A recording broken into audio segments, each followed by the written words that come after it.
Estamos aquí reunidos, como ya algunos alumnos del Departamento de Humanidades y otros invitados, para conmemorar, recordar, ¿verdad? Los 10 años de la sentencia del campo algodonero. Y para presentarles, tenemos a la doctora Susana Báez, que nos va a mencionar de qué se trata y quién es la figura que nos va a presentar este tema. Doctora Susana. Buenas tardes a todas y a todos.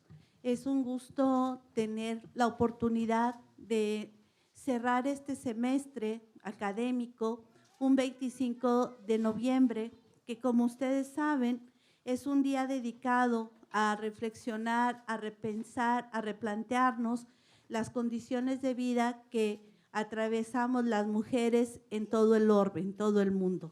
Entonces, con base en eso, hemos planeado esta actividad de cierre de 3 grupos coordinados por la licenciada Norma Gallegos, por el doctor Luis Díaz, que anda por acá, y por una servidora Susana Báez. Los 3 somos profesores de la materia de competencias comunicativas con enfoque de género, ¿sí? Y consideramos que esta materia tiene la facultad, la posibilidad de impactar en nuestra comunidad universitaria y también la posibilidad de impactar en lo social. Y por supuesto que este tipo de asignaturas tiene una carga política. Los sujetos sociales y las sujetas sociales somos entes políticos y políticas, es decir, hacemos propuestas de cambios en beneficio de nuestra comunidad. Y esta tarde tenemos la oportunidad de escuchar a 3 personas de nuestra ciudad que hacen historia, una historia social, una historia política, una historia humanística, una lucha de vida y también una historia cultural. Entonces, no quiero extenderme mucho, pero esta actividad la hemos planeado como un acto conmemorativo del 10º aniversario de la sentencia del campo algodonero, que ya tendremos oportunidad de escuchar y algunas y algunos de ustedes saben al respecto. Y para ello planeamos las conferencias magistrales. La primera nos la va a presentar el doctor Alfredo Limas Hernández. El texto, o bueno, su presentación la ha titulado Derechos de las Humanas a 10 años de la sentencia del campo algodonero, ¿sí? Y por otro lado, contamos con la participación de Paula Flores Bonilla, una gran luchadora social, una gran ciudadana y una gran amiga. Ella ha titulado su presentación Justicia para Sagrario y está ahorita, digamos, participando en una segunda demanda a la Corte Interamericana de Derechos Humanos. Y por último, pero no menos relevante, quiero agradecer la presencia de la escritora, Elpidia García, una gran derecho humanista, una extraordinaria creadora, y también agradezco a la vida una extraordinaria amiga. Y aquí yo puse un título que ella puede mejorar, pero yo puse Relatos por una vida sin violencia para las mujeres.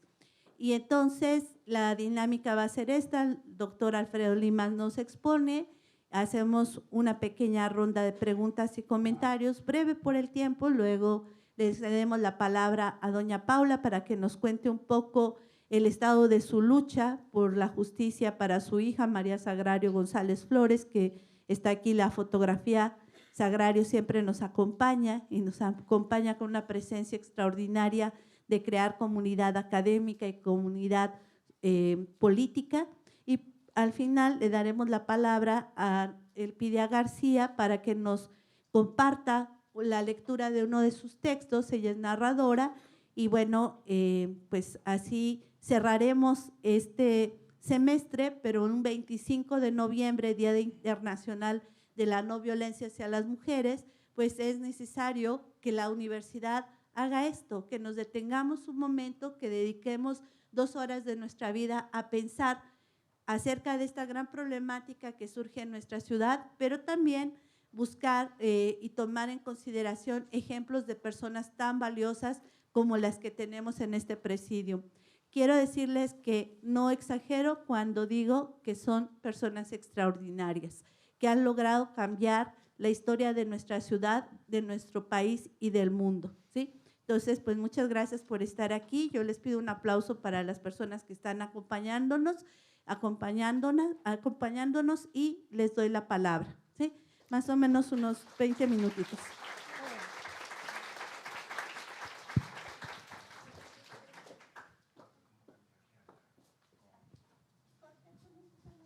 Muy buenas tardes a todas y a todos. Felicidades por su fin de semestre y también felicidades y agradecimiento a mis colegas, a Norma, a Susi y a Luis por ofrecernos esta oportunidad de, en un día como este, el 25 de noviembre, conversar con ustedes en esta historia que construimos todos los días por también construir una vida libre de violencia para mujeres y niñas. Hoy, 25 de noviembre, en este 10º aniversario de que se emitió la sentencia Campo Algodonero, algunas de las cuestiones centrales de lo que trata esa sentencia, de lo que significó este litigio, y si nos alcanza el tiempo, de algunos de los retos que yo puedo señalar hoy día, luego de ver 10 años de historia, de exigencia porque se cumplan los resolutivos de la sentencia, y que se cumplan, es así, porque son resolutivos, no son recomendaciones como en caso de otras instituciones de derechos humanos. Cuando decimos resolutivo quiere decir que son vinculantes, que son obligatorios, porque ya fueron formulados por un tribunal, en este caso el máximo tribunal del continente, que es la Corte Interamericana de Derechos Humanos, que un 16 de noviembre presentó los resultados de ese tribunal, un tribunal que se compone por 7 jueces muy destacados, siempre, que representan diferentes países, y bueno, eso ustedes pueden verlo siempre en las páginas de la comisión. La sentencia interamericana está completa en la página de la comisión, además de que la pueden encontrar también muy fácil buscándola en cualquier navegador, pero lo interesante en la página de la Corte Interamericana es que aparece también un conjunto de documentos que son parte de lo que quienes fuimos representantes de las familias víctimas de 3 niñas, en paz descansen, Laura, Claudia y Esmeralda, en el mes de noviembre de 2001 se localizaron sus cuerpos sin vida, quienes fuimos representantes de estas familias, también abogados y abogadas de la Comisión Interamericana y una larguísima lista de instituciones de muchas partes del mundo que también plantearon lo que se reconoce o se denomina amicus curiae, que son unos documentos que se hacen llegar al tribunal en donde expertas de todo el mundo señalan cuál es la relevancia de ese caso y cuáles son también algunas perspectivas que pueden sugerir desde diferentes pericias para la Corte, para el tribunal en ese momento, y que pueda entonces tener algunos recursos desde expertas como esas que no son parte del tribunal, pero que pueden señalar algunas propuestas y algunas orientaciones. Por eso es muy importante también que en algún momento de sus vacaciones, si quieren, puedan consultar esta página, la página de la Corte, y buscar la sentencia, porque ahí hay mucho de lo que significó este caso y particularmente pues profundizar en lo que a cada quien le pueda llevar más la atención. Ahorita de manera muy ágil vamos a ver de qué trató la sentencia, cuál fue la historia de la sentencia y cuáles son los retos también de la sentencia. Yo soy profesor aquí en la universidad y junto con la doctora Mirna Limas dirijo el Observatorio de Violencia Social y de Género y enseño en la maestría de Estudios de Género y en el doctorado en Psicología de esta universidad. Este es el propósito de esta presentación, hacer un balance del acceso a la justicia para familias víctimas de feminicidio, desaparición y o asesinato en Juárez a partir de la sistematización de la experiencia de abogacía internacional en el caso del litigio de Campo Algodonero, pero no solamente, también a partir de la experiencia de sistematización, así le llamo, de otros casos como la misma experiencia de abogacía de la señora Paula, maestra de muchas de nosotras como personas defensoras, pero también de otros casos, no solo como el que ella representa en en su hija Sagrario, sino otras familias posteriores a los hechos de Campo Algodonero. Hablaríamos de las desapariciones, sobre todo a partir del año 2008 en esta ciudad, muchas de las cuales permanecen vigentes. Entonces, eso es lo que vamos a tener en cuenta como información para plantear esta perspectiva. En la que sigue tengo una fotografía que quiero compartir con ustedes, que es de Josefina González, la mamá de Claudia Ybeth González, víctima del Campo Algodonero de noviembre del 2001, y cuando yo empezaba, mi tesis doctoral se trata de esto, fíjense. Entonces, cuando yo empezaba mi tesis, me acuerdo que, bueno, más bien cuando terminaba mi tesis, pero luego la volví a empezar. La estaba terminando y yo le contaba a la doctora Báez que en algún momento, ya para concluir la tesis, yo me acerqué a algunas de las madres de víctimas para entrevistarlas e integrar sus testimonios en ese proyecto. Y pues fue muy sorprendente que tuve que volver a empezar porque me cambió la perspectiva del mundo y de lo que es producir conocimiento y para qué. Porque ella me dijo, ¿y para qué quiere que le cuente? ¿Para qué quiere una entrevista? Y yo decía, ya me ha entrevistado mucha gente, entonces ¿para qué quiere que le cuente? ¿Qué quiere que le diga? Y ella me dijo algo que me marcó y entonces yo dije, hay que empezar otra vez este trabajo porque dijo, yo lo que quiero es justicia y que nadie más sufra. Josefina murió este año en un accidente y entonces no pudo conocer a quienes fueron los responsables del asesinato y los demás crímenes en perjuicio de su hija Claudia Ybeth. En paz descanse. Pero fue alguien muy importante, como mucha gente, pero alguien muy importante, y doña Paula la conoció también y podrá dar testimonio de que en efecto Josefina fue una gran compañera y alguien que siempre estaba animando a otras madres de víctimas a honrar la memoria de sus hijas, porque en aquellos años ustedes eran a lo mejor bebés, como Violeta, que por ahí anda, pero el asunto es que no existían cierto tipo de condiciones que hoy día ya existen en la ciudad y que son parte de los resultados de un litigio y de una sentencia como el caso Campo Algodonero. Hoy hablamos de que tenemos fiscalías especializadas en investigación de delitos hacia las mujeres cuando hay razones de género, hablamos de centros de justicia, hablamos de institutos de las mujeres, pero en aquellos años eso no existía. No había quien velara por los derechos de las humanas. Y de estas niñas desaparecidas, pocos esfuerzos realizaban las autoridades para buscarlas. Y cuando las localizaron, en la inmensa mayoría de los casos, fueron localizadas sin vida como ellas. Entonces, es importante comentar todo esto porque en ese contexto es en el cual alguien como Josefina y como doña Paula, también junto con otras compañeras de ellas, animaba a otras a no perder la esperanza, a que los casos de sus hijas debían tener justicia. Y para Josefina, a quien hoy quiero honrar su memoria, fue muy importante también acudir a las audiencias y a sesiones en la Comisión Interamericana, fueron en Washington, algunas entrevistas con gente de la Comisión Interamericana y en la ciudad de Santiago de Chile en la Corte, porque aunque ella no vio a los responsables de los asesinatos de sus hijas, como otras madres tampoco han tenido ese derecho, para ella fue importante porque la sentencia y el que un tribunal internacional le escuchara, para ella significó muchísimo, y la sentencia lo señala también en algún momento, en las primeras líneas de la sentencia, y en las últimas igual, en donde nos dice que la sentencia en sí misma también tiene un cierto grado de reparación. ¿Reparación por qué?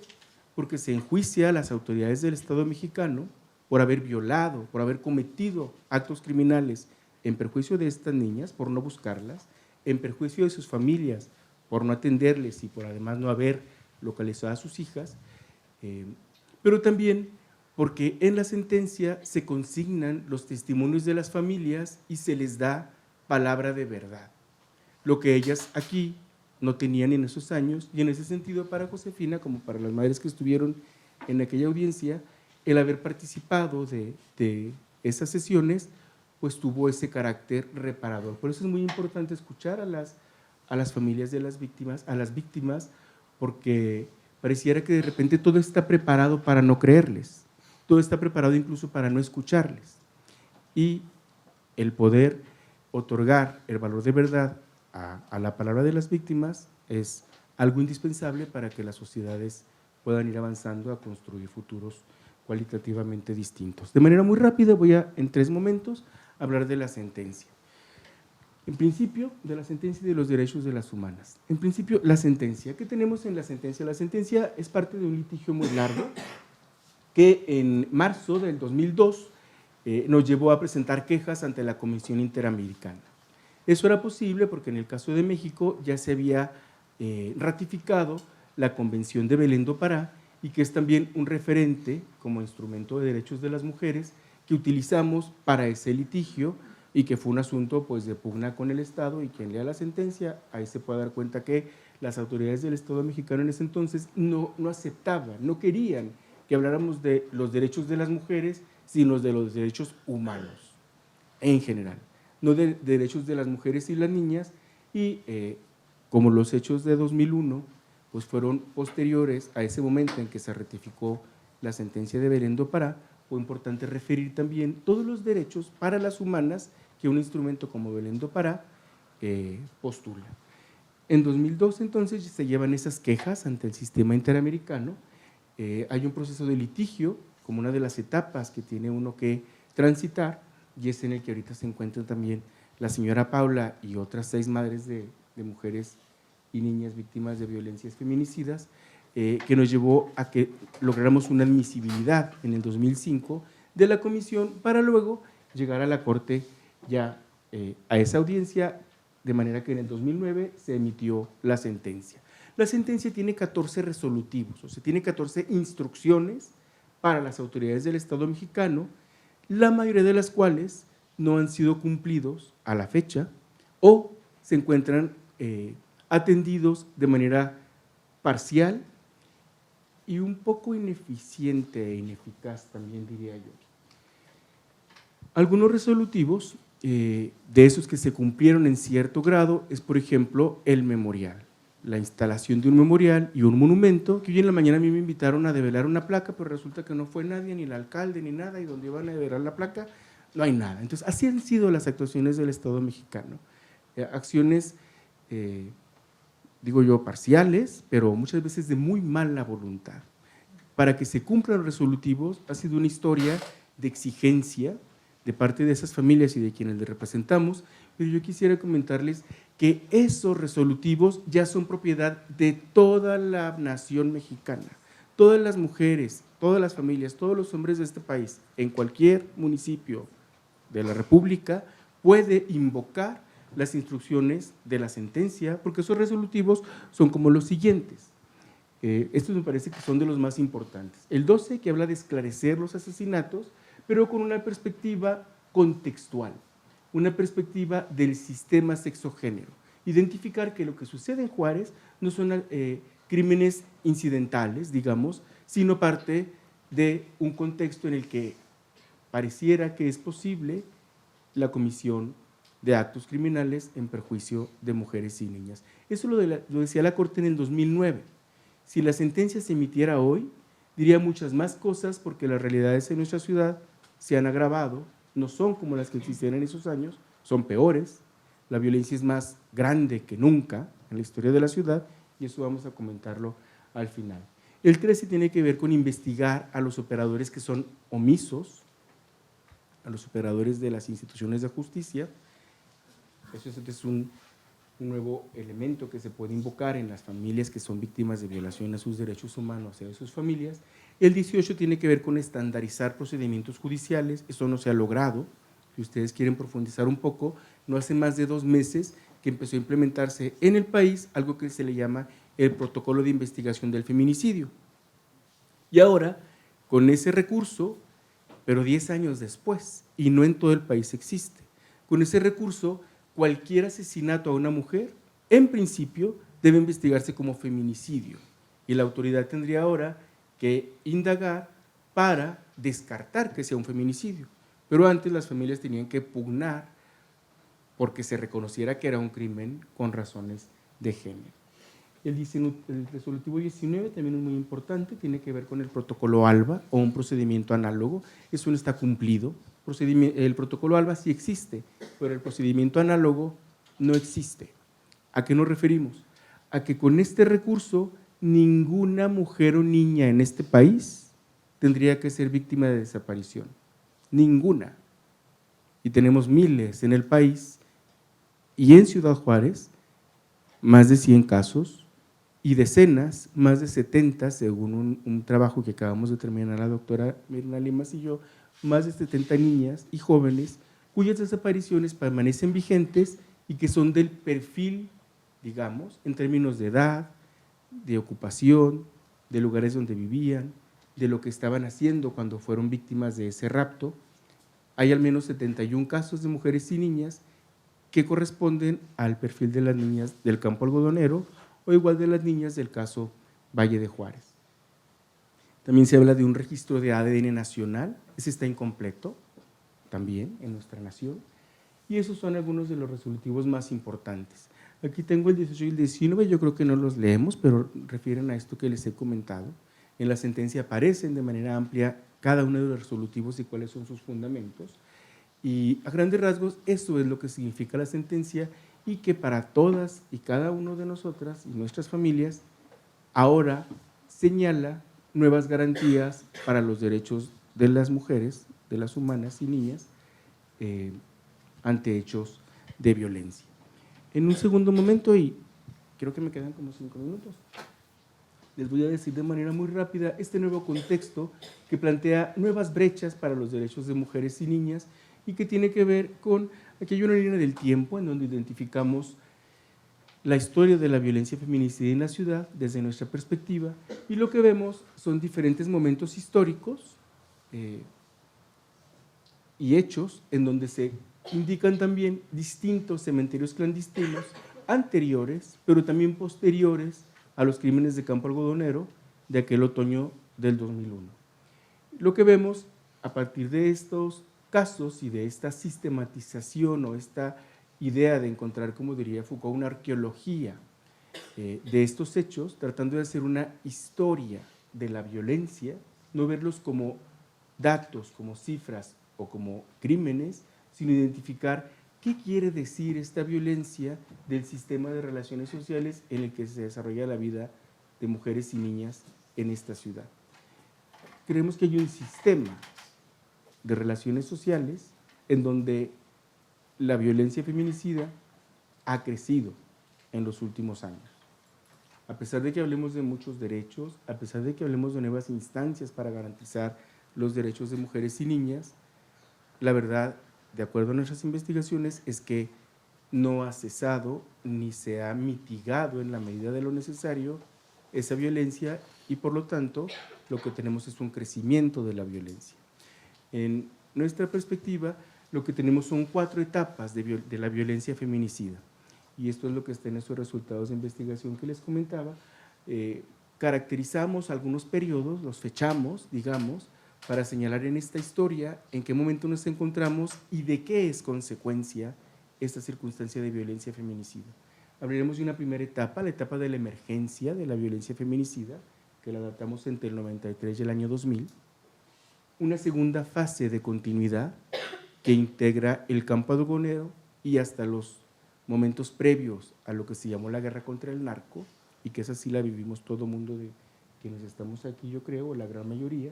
Una tercera etapa en donde hablamos de que se consolida la estrategia de violencia feminicida, porque no solamente hay instituciones y más capacitación de operadores de justicia, no solamente tenemos también la sentencia y leyes nuevas, como la Ley General de Acceso de las Mujeres a una Vida Libre de Violencia de 2007, sino que tenemos un incremento de la violencia feminicida y de crímenes asociados a la violencia feminicida y que son el incremento de la desaparición y la trata. Lo que vemos en las primeras etapas tiene que ver con hechos de desaparición en los que se encontraban los cuerpos sin vida de las víctimas en casos en donde en ocasiones se pudieron localizar a las niñas o jóvenes en algunas semanas, pero en otro después de varios meses. Hoy lo que hemos visto del año 2008 para acá es que se incrementan las desapariciones, pero muchísimas niñas y jóvenes aparecen como casos de desaparición vigente. Es decir, a pesar de búsquedas mínimas, pero algunas búsquedas, acciones de parte de las autoridades, no se han localizado evidencias de ellas. Salvo muy pocos casos, hay registro o algún indicio de que están con vida, cautivas por alguien, pero hay muchos casos en donde no hay ningún indicio de dónde puedan estar. Eso no pasaba en las etapas previas, por eso marcamos este tipo de circunstancias que nos habla de que hay algo distinto en la trayectoria de la violencia feminicida y que nos hablaría entonces de lo que llamamos una consolidación de la violencia feminicida, porque pareciera que se dio paso a lo que es la última etapa y que nombramos como política de impunidad.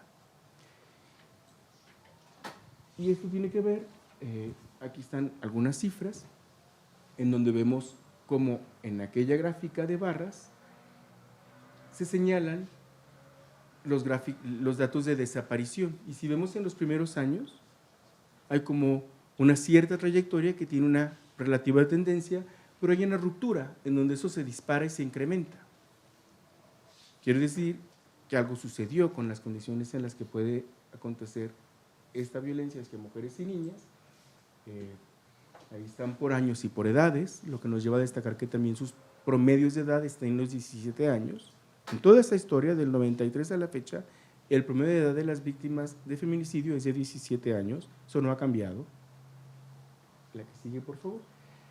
Y vemos entonces ahora lo que es el último caso que ustedes seguramente ya conocen un poco más y que tiene que ver con los crímenes del caso Valle de Juárez, en donde, como sabemos, son al menos 27 niñas y jóvenes que se asocian a este caso, localizadas sin vida, aunque hay muchas más otras jóvenes y niñas con desapariciones vigentes y que se relacionan con este caso, pero de lo que no hay indicios de su vida, no se sabe dónde están. Pero en el caso Valle de Juárez hay 27 víctimas, de las que 12 casos han sido de niñas localizadas sin vida, niñas y jóvenes encontradas sin vida, y que cumplen estas características como de un perfil de la victimización y de los victimarios a partir de quiénes son las víctimas. Aparecen los nombres de las niñas en esta presentación, de las que forman parte de ese primer juicio que concluyó en el 2015 y que son jovencitas que estaban en esas edades y que justo por las víctimas de Campo Algodonero, por todas las víctimas previas a Campo Algodonero, por estas niñas y por las que siguen desaparecidas, es importante conmemorar un día como el 25 de noviembre y formarnos en recursos de derechos humanos, de derechos de las humanas, porque pues nuestra tarea y nuestro legado tendrá que ser en torno a erradicar la violencia de mujeres y niñas. Pues muchas gracias por su atención. Esto está más largo, pero creo que esto es lo que nos permite poner algunas palabras de lo que tiene que ver con la sentencia y de las brechas actuales para garantizar derechos de mujeres y niñas en nuestra ciudad. De nuevo, muchas gracias por su atención.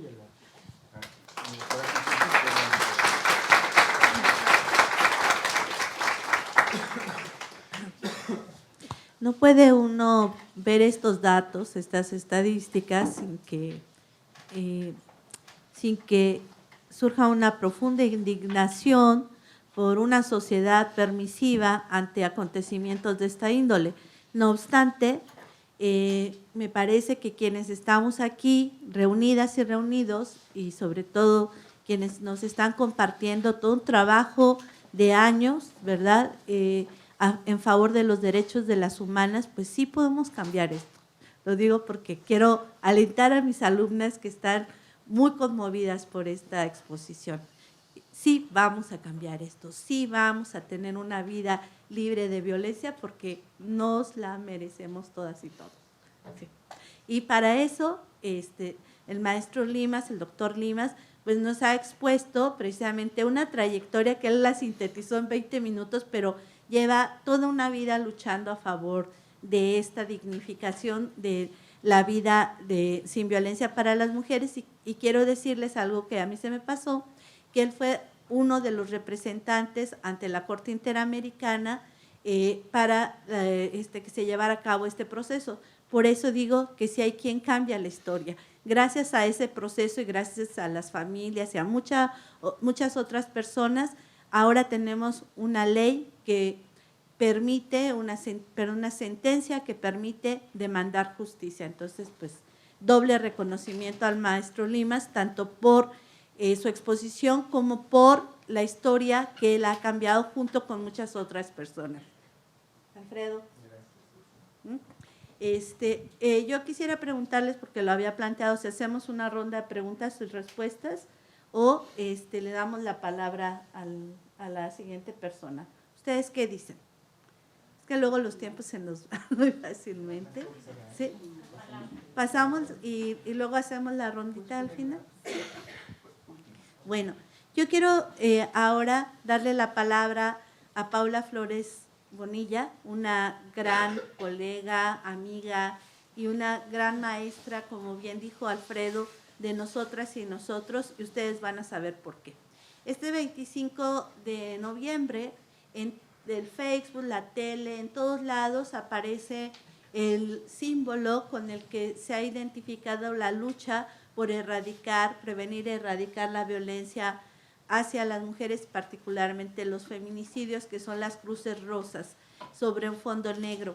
Y bueno, pues el deseo de prevenir estas lamentables violencias llevó a la familia de Paula Flores, a la comunidad de Lomas de Poleo, a imaginar este símbolo.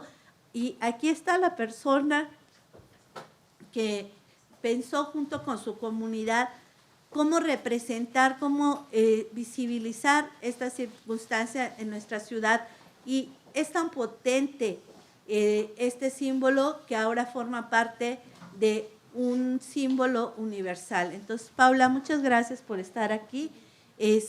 Yo te cedo la palabra para que tú comentes un poquito acerca de tu lucha por la justicia hacia tu hija, María Sagrario González Flores, que es una lucha que inició en 1998 y en la cual continúas. Gracias por ser nuestra maestra y ser maestra de quienes están aquí. Ahora lo verán. Muchas gracias. Primeramente quiero agradecerles el espacio que nos han dado como madres, agradecerle, maestra Susi, por tomarnos en cuenta como madres y poder estar aquí para seguir denunciando. Yo en lo personal siempre lo he dicho, que cualquier entrevista, cualquier conferencia, cualquier plática, para mí es seguir denunciando, seguir diciéndoles a las autoridades que todo está igual, como hace 22 años. Pues les agradezco mucho su atención, que se interesen tan jóvenes en estos lamentables casos, ¿verdad? Antes de que se me vaya, quiero explicar un poquito sobre lo de las cruces, lo que dice la maestra Susana. Bueno, en verdad nosotros conformamos un grupo de Voces Sin Eco, que únicamente éramos 6 familias de las víctimas, desde casos del 95 hasta el caso de mi hija Sagrario del 98, y ahí fue donde surgió, de este grupo la idea de esta cruz negra con el fondo rosa, que en ese entonces mi hija Guillermina, la mayor, representaba Voces Sin Eco.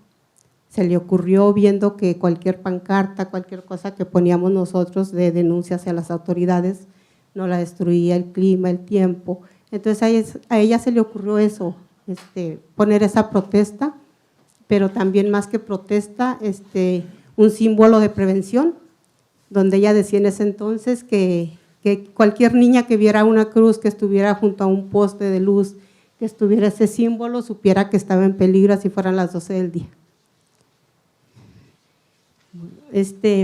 Platicándoles un poquito sobre lo de mi hija es un caso del 98, como lo ven en la foto. Ella desapareció un 16 de abril, se encontró su cuerpo a los 14 días en Loma Blanca, en el Valle de Juárez. Mi hija la encontraron por casualidad, las autoridades nunca hicieron nada para buscarla. Hubo un accidente ahí, un incidente, donde incendiaron un taxista con todo y vehículo, y las personas que acudieron fueron quienes encontraron el cuerpo de mi hija. Hasta ahorita todavía como madre tengo las dudas si fue o no fue mi hija. ¿Por qué? Porque desde un principio, en el mes de septiembre de ese mismo año, el estudio de ADN salió negativo. Pero entonces estaba Silvia Loya como fiscal, nos citó a mi esposo y a mí para tomarnos más muestras de sangre, yo no entendía por qué, nos dijo que porque, me dijo a mí directamente que le dijera si mi hija Sagrario era nuestra hija o era adoptada. Yo no entendía por qué, era porque ese estudio de ADN había salido negativo. Desde ahí yo tuve la esperanza de que mi hija Sagrario estuviera viva. Después, posteriormente, acordamos que se iba a hacer, nos propusieron una exhumación cuando estaba Zully Ponce, la hicieron, quisimos estar en el momento, no nos permitieron, nos dijeron que sí, pero finalmente lo hicieron cuando quisieron, la hicieron en una tumba donde no pertenecía. Mi hija está en Jardines del Recuerdo, en la fosa 74, ellos la hicieron en la 73 porque los documentos lo dicen, entonces se equivocó de tumba. Después ya la hicieron cuando quisieron, donde ahora sí, donde estaba el cuerpo de mi hija, y nos quedamos con eso, ¿verdad?, de que ya era positivo. Pero hasta el día de hoy quiero decir que yo todavía tengo la esperanza de que mi hija viva. ¿Por qué? Por todas las irregularidades que las mismas autoridades cometieron. Fueron 14 días de angustia, 14 días que para nosotros la verdad fue un tiempo muy largo. Yo no daba cuenta de mis hijas. Nuestra familia estaba conformada, mi esposo Jesús González, que ya no vive, y yo, 6 mujeres y un varón. Yo no daba cuenta de nadie, simplemente esos 14 días todos nos dedicamos a buscarla. Mis hijas, las más chicas, se quedaban con mi hermano, unas hermanas que vinieron de Durango, somos del estado de Durango, el Salto Durango. Para buscar yo a mi hija, yo aprovechaba, no sé si han visto el documental de La Carta, donde yo digo, yo aprovechaba las noches, yo creía que en las noches me podía ir, yo le gritaba, yo salía y gritaba alrededor de la casa, pero bueno, todo fue inútil. El cuerpo de mi hija, como les digo, fue encontrado a los 14 días, un cuerpo que nunca identificamos, que el único que se acercó al CEMEFO fue mi hijo por su propia cuenta, acompañado de otra mamá, doña Evangelina Arce, que todavía tiene su hija desaparecida. Las autoridades nunca nos dijeron que habían encontrado ese cuerpo, nada, y es todo. A lo mejor se les va a hacer largo, pero es lo que realmente las autoridades hicieron con nosotros como familias. Nosotros a las fiscalías nos teníamos que meter a fuerzas, nunca nos atendían, nunca nos recibían. Entonces era todo de a fuerza. Empezamos a organizar rastreos, donde buscábamos a las niñas, desgraciadamente las buscábamos muertas porque así era como las encontramos a la de nosotros. Y de ahí con el grupo era como hacíamos esos rastreos. No pudimos continuar, pero las familias, sin embargo, seguimos unidas.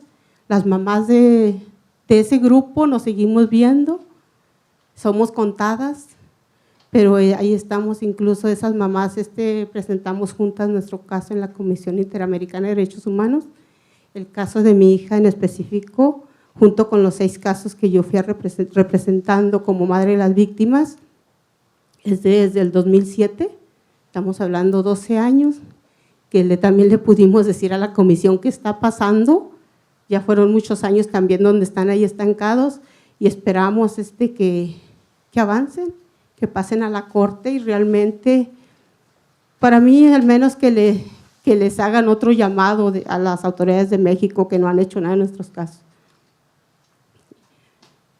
Quiero decirles que la tragedia de mi hija nos marcó por toda la vida, nos marcó como madres, nos marcó a mis hijas como hermanas, el trauma está de por vida. Mis nietos, tengo 11 nietos, ellos conocen a su tía María Sagrario a través de nosotros. Las que son mujercitas saben que van a crecer y están en peligro. Mi nieta, la más grande, Paola, ya tiene 17 años. Cuando pasó lo de mi hija, cuando yo me subí a las rutas, yo casi me volví loca.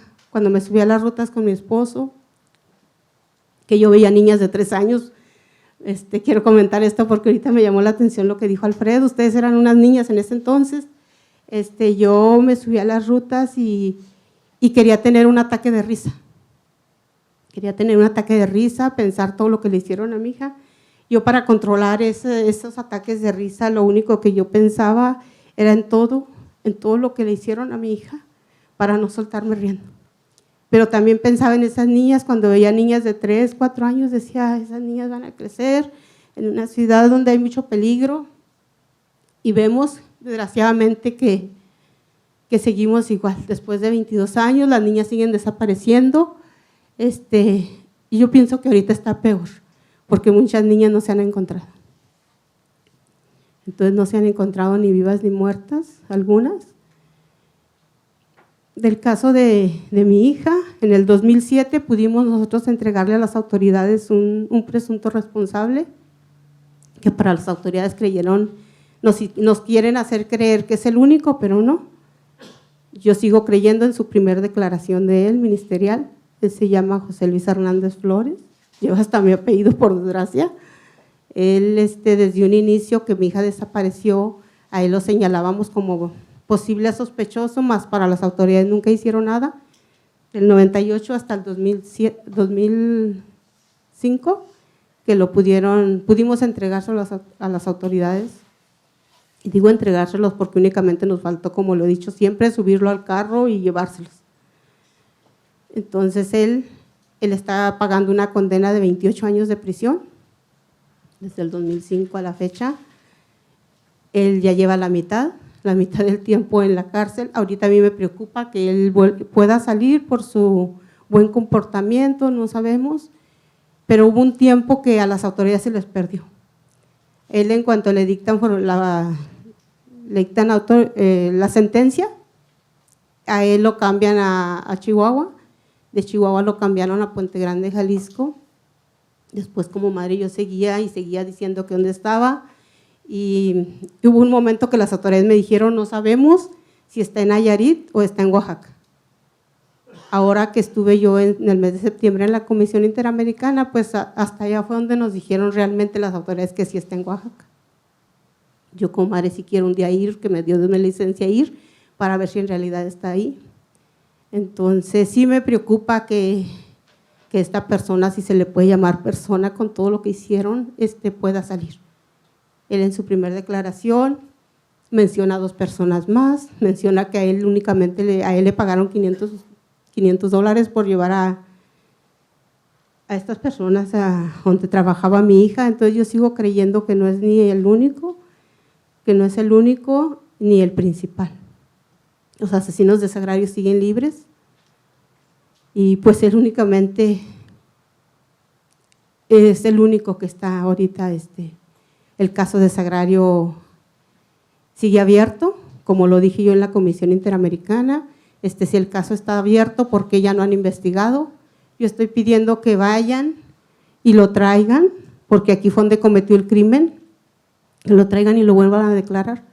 Pero ya me dijeron que es imposible porque él ya tiene una sentencia, que el juez ya no lo puede dejar.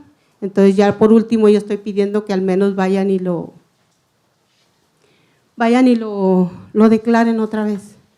Lo declaren, porque yo sigo creyendo en eso, en esa primera declaración ministerial donde involucra a más personas. Nosotros, a raíz de lo de Sagrario, empezamos a trabajar dentro de la comunidad como familia, en las necesidades de la comunidad, y de ahí también surgió en el 2002, en el 2003 se abrió un jardín de niños, también que en ese proyecto nos apoyó la maestra Susana Báez, la maestra Patricia Ravelo, con un proyecto que habíamos iniciado con 19 niños que habían quedado sin cupo en ese entonces, en el poleo de la planta alta. Bueno, pues yo, como representaba un comité de vecinos, pude pedirle a las autoridades una escuela. Empezamos con un jardín rural de alternativas con 19 niños. Ahorita está el Jardín María Sagrario, ahí en Lomas de Poleo, donde yo veo que mi hija vive, donde yo veo que Sagrario vive en esos certificados de cada generación de los niños, Es lo que les puedo compartir. Mi trabajo de comunidad me ayudó mucho para salir del hoyo donde yo estaba, pensando únicamente en todo lo que le hicieron a mi reina. Pero cuando yo me empiezo a involucrar en lo que es la comunidad, en pedir agua, luz, en pedir algunos servicios, hasta los más mínimos, de que entrara el camión recolector de basura, entonces lo hicimos en comunidad, apoyada por mi familia y apoyada por nuestra comunidad de Lomas de Poleo, y con personas como la maestra Susana, que nos apoyó en ese proyecto tan bonito del Jardín de Niños. Entonces, es lo que nosotros hemos venido haciendo. No sé qué me falte, pues, si es que si se pusiera a pensar, a platicarles sería mucho. Lo único que sí quiero decirles que hace 22 años, pero que yo sigo con, se puede decir que con el mismo dolor, con la misma impotencia, con el mismo coraje y con el mismo miedo de que nos vuelva a pasar otra cosa así como nos pasó. Gracias.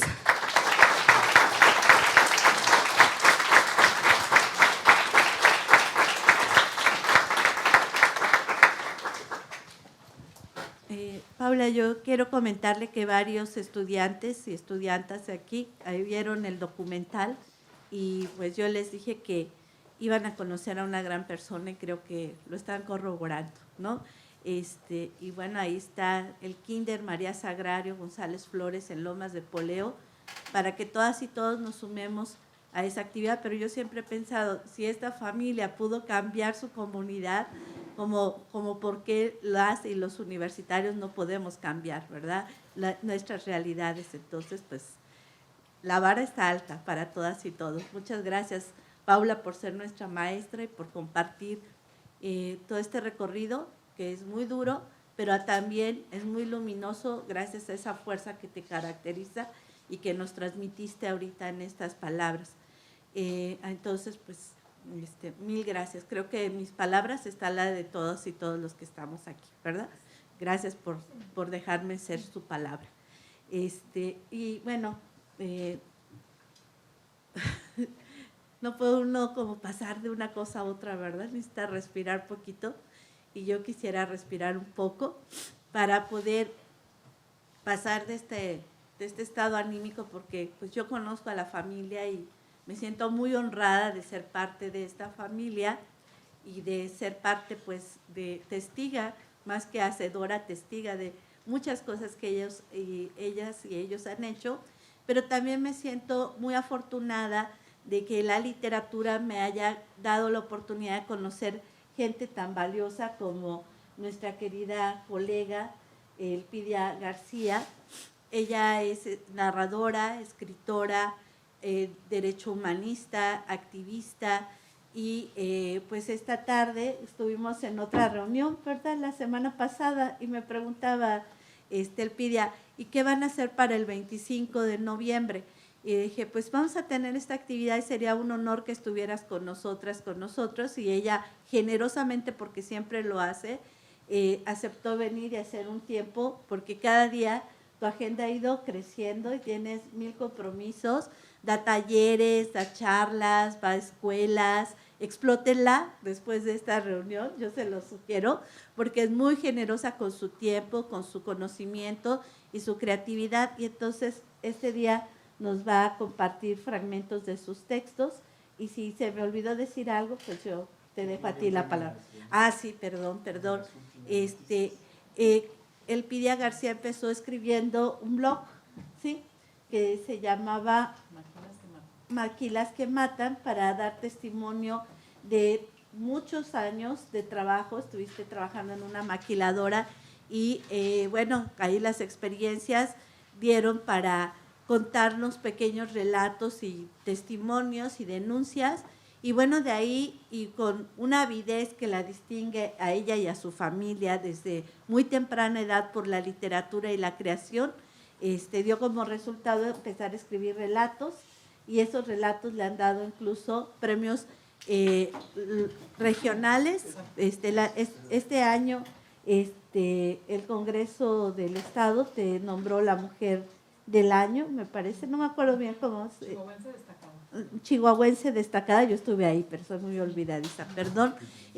Chihuahuense destacada, y además tiene un premio nacional por su narrativa. Así es que tenemos aquí a una mujer que también está haciendo grandes historias y grandes cambios en nuestra comunidad. Cachis, muy bienvenida, muchas gracias por estar aquí. Gracias. Les pido un aplauso para Cachis. No sé si puedo leer el cuento completo o… Sí. Sí, no sé si ya conozcan el cuento Peregrinos, ¿no? ¿Nadie lo ha escuchado? Bueno, entonces lo voy a leer, porque es que ya lo he leído en varios foros y me parece muy ad hoc para esta ocasión, para este día. Y yo quería dedicar mi lectura para Dana Lisette Lozano, ex compañera de ustedes, que fue asesinada apenas en abril de este año. Y también, por supuesto, a María Sagrario. Y comentar que apenas hoy estaba leyendo que este año van 147 mujeres asesinadas hasta este día. Y he ido cambiando la cantidad porque estaba preparándome para esta tarde, pero parece que cada minuto cambia, ¿no? Cada día aumenta la cantidad de mujeres asesinadas. En esa cantidad que salió apenas en el diario hoy, se dice que, bueno, se comenta en la nota que esa cantidad ya supera, obviamente, el total de las mujeres asesinadas en el 2018. Cuando menos 15 de las personas desaparecidas, asesinadas, eran menores de edad e incluso hay una mujer decapitada. Entonces, cada día está peor esto, está creciendo, y eso sin contar los reportes de desaparición y la violencia que no vemos, ¿no? Y que se da al interior de los hogares y en los barrios. Entonces, necesitamos hacer no solamente estos debates, estas reflexiones, sino también necesitamos redoblar esfuerzos, cada uno en pues con lo que podamos. Yo lo hago a través de la ficción. Voy a leer este cuento. No sé si alguien tenga un vasito con agua porque creo que se me va a acabar la saliva. Se llama Peregrinos.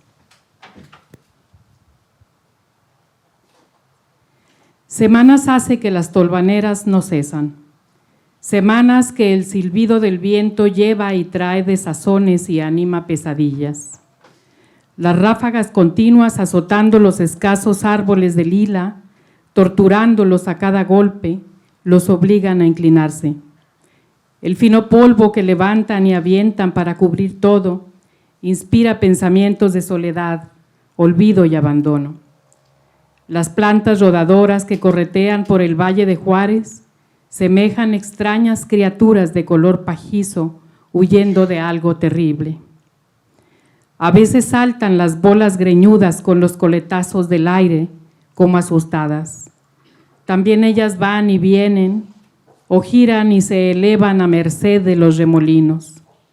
A lo lejos, la figura de los cerros se desdibuja con la polvareda.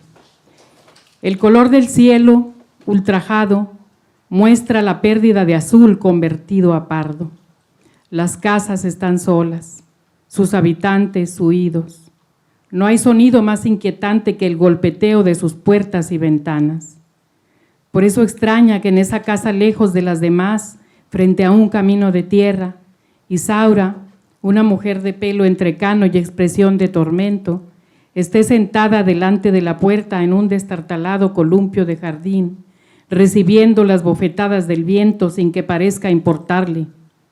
La ventolera, a golpes intermitentes, lo mece y hace chirriar los goznes con un sonido que recuerda un sueño de pesadilla. Del interior de la casa sale una melodía. Te vas, ángel mío, ya vas a partir, dejando mi alma herida y un corazón a sufrir. Te vas y me dejas un inmenso dolor. Recuerdo inolvidable me ha quedado de tu amor. Se pone de pie de vez en cuando al aminorar la fuerza del ventarrón para mirar hacia un extremo del camino, como si esperara a alguien. Mientras los últimos rayos solares se esfuerzan por abrirse paso a través de la cortina de partículas de arena, divisa la figura de una mujer que se acerca, protegiendo sus ojos con una mano. Buenas tardes, vaya Terregal, ¿verdad? Traigo tierra hasta en las orejas. Híjole, tengo la boca seca. ¿Me puede dar un vaso de agua, por favor? Sí, ya hace mucho que no para el aire. Qué raro, y eso que estamos en mayo. Ya ni me acuerdo la última vez que vi el sol. Pásele, dice con cierta desilusión. No era quien esperaba. ¿Qué anda haciendo por acá con este clima?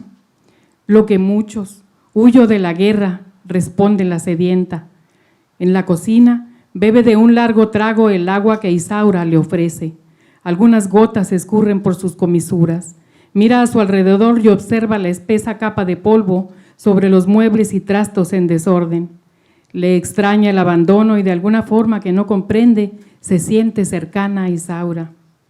Siéntese un rato conmigo allá afuera, acompáñeme, ándele. Ya no tardan en pasar en cuanto caiga la tarde. Está bien, gracias, así descanso un poco. Oiga, qué canción más triste. Y con este clima como que se siente una peor, ¿no? Las dos se sientan en el columpio. Resoplidos calientes como salidos del infierno las golpean. Parecen forzarlas a irse de allí. Es que esa canción me recuerda tanto a mi hija Yolanda. Se la llevaron, fíjese, apenas tenía 17. Mire, esta es su foto, la traigo siempre conmigo. ¡Qué joven y tan bonita! Es una pena, ¿quiénes dice que van a pasar? Si ya me oscurece, los que vienen de la guerra. A lo mejor me dan razón de Yolanda. Allá vienen, mire, por el camino. Cientos de hombres y mujeres avanzan con pasos torpes en la misma dirección, la mirada errante, pero fija en el extremo opuesto del sendero, empecinada en llegar a alguna parte, sin hablar entre ellos, sus ropas raídas y llenas de tierra, muchos van descalzos. Su marcha es una procesión de silentes en dirección a algún santuario o refugio. Isaura toma la foto enmarcada de su hija y corre hacia los transeúntes. La muestra a unos y a otros como quien tiende una mano para pedir limosna, pero lo que ella pide es que miren la imagen sonriente de una quinceañera vestida de blanco. ¿Han visto a mi hija? Mírenla bien, por favor, se la llevaron. Un hombre joven detiene un momento su torpe andar para ver, con aire ausente y desinterés, la foto. No, no la he visto. Hay tantas que vi caer en esta guerra. Aquello es un infierno. No tiene caso que la busques. No dice más. El caminante sigue arrastrando sus pasos. Al ver un grupo de mujeres jóvenes de pelo largo, Isaura se apresura a abordarlas. Sus cabelleras revueltas por el vendaval cubren sus caras y se les enmaraña, como si el viento que no amaina se las quisiera arrancar. Tienen la edad aproximada de Yolanda. La madre está llena de angustia. Las mira con avidez para ver si reconoce a su hija. Se acerca a ellas, las jala de la ropa para llamar su atención. La otra mujer observa la escena desde el columpio. La canción ahora se escucha más fuerte. Pero ay, cuando vuelvas, no me hallarás aquí. Irás a mi tumba y allí rezarás por mí. Verás unas letras escritas ahí, con el nombre y la fecha y el día en que fallecí. Niña, niña, por favor, mira, esta es la foto de mi hija, se llama Yolanda, me la quitaron los de la guerra, dime por tu madre si la has visto. No la conozco, señora. A mí también me llevaron a la fuerza. Mi pobre madre ha de andar como usted, buscándome en todas partes, contestó una muchacha delgada de tez pálida. No se preocupe, dijo otra, sin pausar su lento caminar y sin mirarla. Todos los que venimos de la guerra nos encontraremos al final de este sendero. A lo mejor ya llegó. ¿Por qué no la busca allá, a donde vamos todos? La otra mujer se levanta y se acerca a Isaura para convencerla de que se aparte del camino. El desconsuelo hace sollozar a Isaura al ritmo de los ramalazos que azotan la puerta. Su nueva amiga la lleva de nuevo al columpio mientras los peregrinos siguen pasando. Venga, siéntese, cálmese un poco. Ya oscurece, pero desde aquí podrá verla si está entre ellos. Aunque aquí es difícil distinguir el día de la noche, dice con ceño de extrañeza mirando al cielo enrarecido. Si quiere, me quedo con usted un poco más. ¿Por qué no se va de aquí? Su casa está en ruinas, todos se han ido del valle. No, ni pensarlo. Imagínese que regresa y no me encuentre. ¿Qué será de ella? Tal vez alguno me diga lo que pasó. Alguien tiene que saber quién la tiene, si los uniformados, los trajeados o los otros, sus enemigos, los de las cárteles. Ellos son los que destruyeron este lugar. Todos ellos son nuestros enemigos. Oiga, qué cabeza la mía, ni su nombre le he preguntado. ¿Cómo se llama, mujer? Yo soy Isaura. Observó sus ojos grises, la ropa desgarrada. Josefina Chávez, soy activista. Yo también busco a las desaparecidas del Valle de Juárez. Algo me dice que debo irme con ellos para buscarlas allá donde se alcanza a ver que se difuminan. Señaló a lo lejos las figuras borrosas por la tormenta del desierto. ¿Pero a dónde van? ¿Qué es lo que buscan? No lo entiendo. Por eso debemos ir para encontrar lo que buscamos.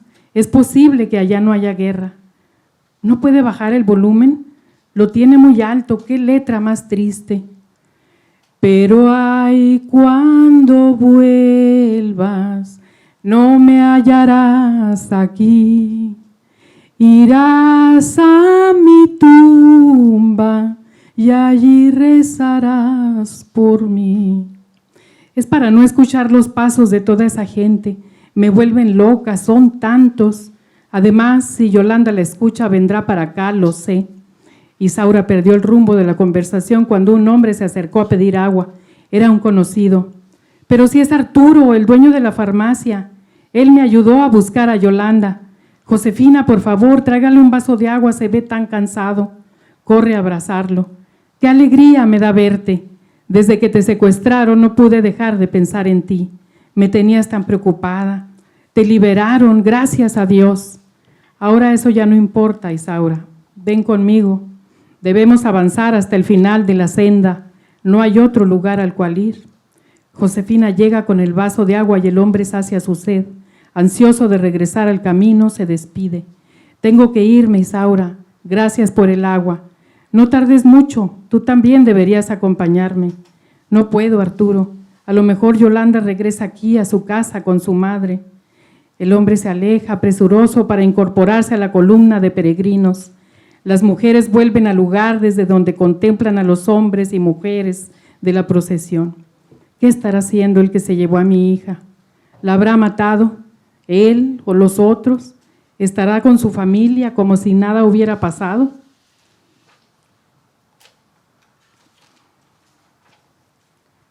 ¿Lo conoce?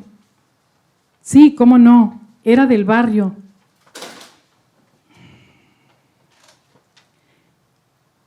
Trabajaba para un cártel. Lo vieron que se llevó a Yolanda. Por eso conseguí una pistola, para darle un tiro el día que me lo encuentre. Como si lo hubiera invocado, de entre los peregrinos cree reconocer a alguien.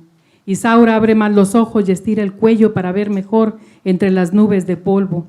Corre hacia la casa y saca una pistola. Se abalanza hacia él, descompuesta por la ira. Solo hay suficiente claridad para distinguir el avance de las siluetas arrastrando los pies, cabizbajos. Lucen como los perdedores de las guerras, no los soldados, sino los expulsados, los sin hogar, después de un bombardeo incesante. Allá va, ese es Josefina, el que subió a Yolanda a una camioneta. Detente, cabrón. Sin esperar respuesta, le da un balazo en el pecho a corta distancia.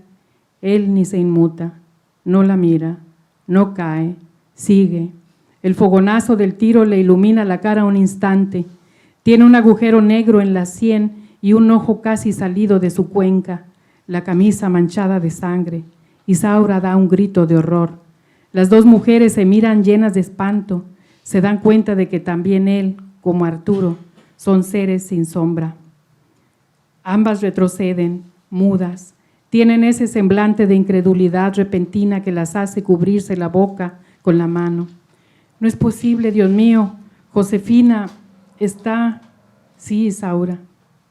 Antes de que pudieran reponerse del impacto de la revelación, una chica se desprende del grupo y se precipita a abrazar a Isaura.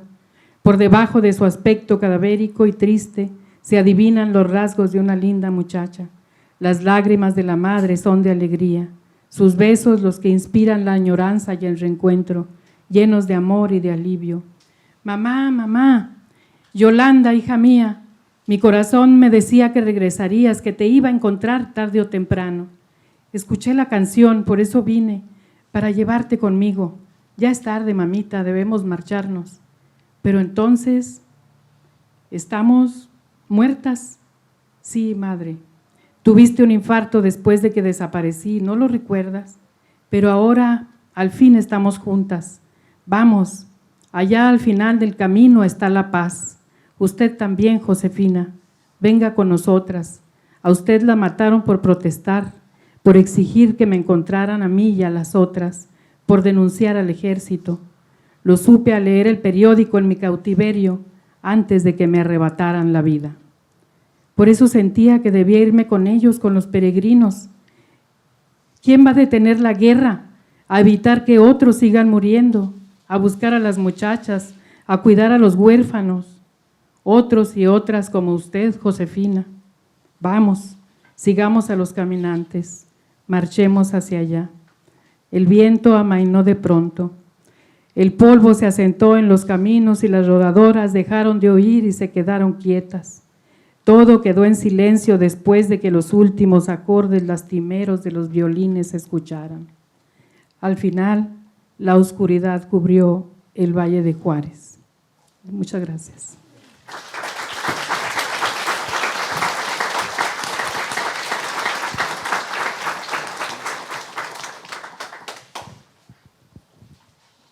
Bueno, pues aquí tenemos 3 experiencias, 3 luchas, 3 voces a quienes pues nos ha permitido esta tarde escuchar, ¿verdad? Compartir, y entonces abramos una ronda de preguntas, comentarios de parte de ustedes, y si les parece bien, juntamos unos 3, 4 comentarios para que respondan. Sí, las personas que nos han acompañado esta tarde, y pues si hay oportunidad, pues otra ronda y con eso cerraríamos, ¿no? No quiero pasar el micrófono sin decirle a Cachis que muchas gracias por la lectura de este texto tan intenso, tan profundo y tan ad hoc, desafortunadamente, ¿no? Desafortunadamente en cuanto al tema para este día. Muchas veces nos dicen, y tienen razón, siempre los foros nos dicen, ¿por qué hablan de la violencia hacia las mujeres y no hacia los hombres? Y también tenemos que hablar de la violencia que el Estado y la sociedad ejerce sobre las masculinidades, pero el 25 de noviembre es un día creado para reflexionar, detenernos, pensar acerca de la violencia hacia las mujeres. Y bueno, pues el tema que hoy nos ha convocado es precisamente el aniversario, el 10º aniversario de la sentencia del campo algodonero que se dio por este lamentable hecho de los feminicidios, que dicho de forma, no sé, en un texto o dicho en un Facebook o en cualquier otro lugar, tiene una connotación, pero tener aquí a las personas a quienes les ha asignado este acontecimiento en sus vidas, en sus familias, en la academia, en la escritura, en la docencia, pues nos dice otra cosa, ¿verdad? Entonces, pues es suyo el micrófono, me voy a bajar para pasarles el micrófono porque como está grabando, aquí la maestra Norma nos está apoyando. Gracias, Norma. Gracias, profesora.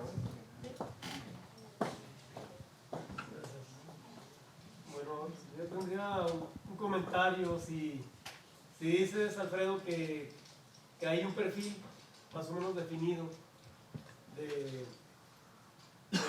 las víctimas.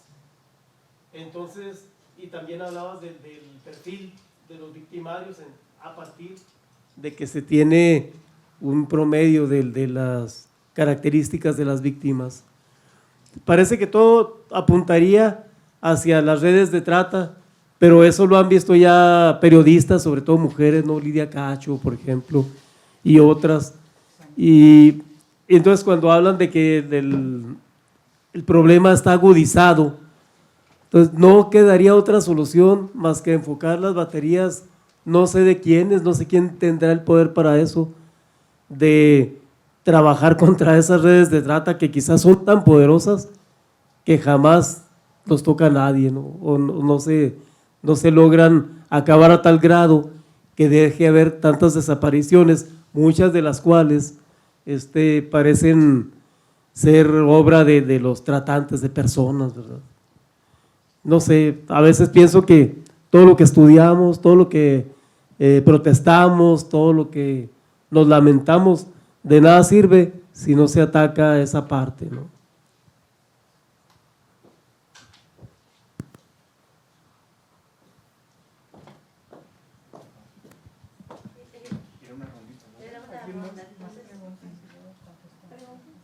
Comentarios.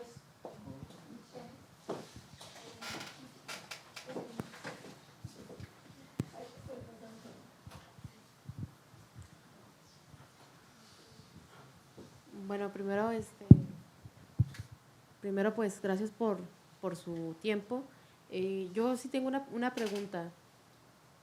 Nosotros estamos, bueno, sobre todo aquí lo que es Ixac, que está en una zona en donde pasada la noche, o sea, ya después de las 8, ya no hay tanta vialidad y no hay seguridad. O sea, ¿cómo nosotros podemos hacer o dónde nos podemos informar para nosotros saber qué caminos son seguros o por dónde podemos irnos con mayor facilidad para poder llegar a nuestro destino? Porque por lo regular, o sea, somos una gran cantidad de mujeres aquí que salen entre las 8 y las 10 de la noche. O sea, ¿qué puntos o qué señales o qué podemos hacer nosotros en dado caso de que sintamos que corremos algún peligro?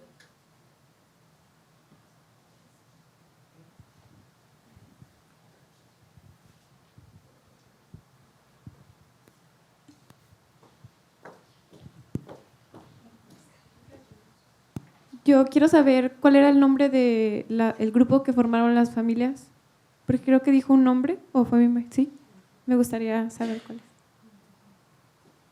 Y lo siento mucho.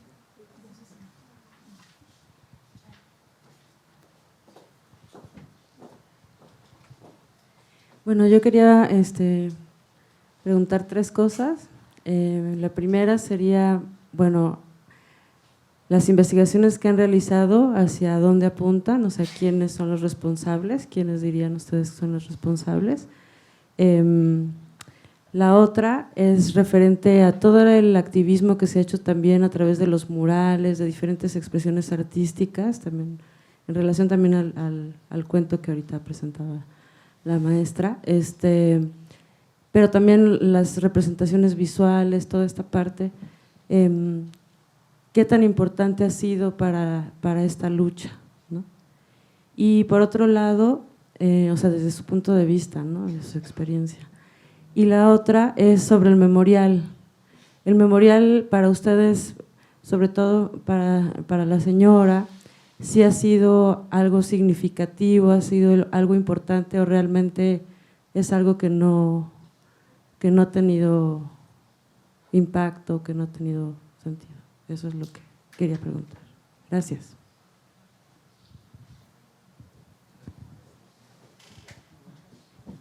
¿Qué tal? Buenas.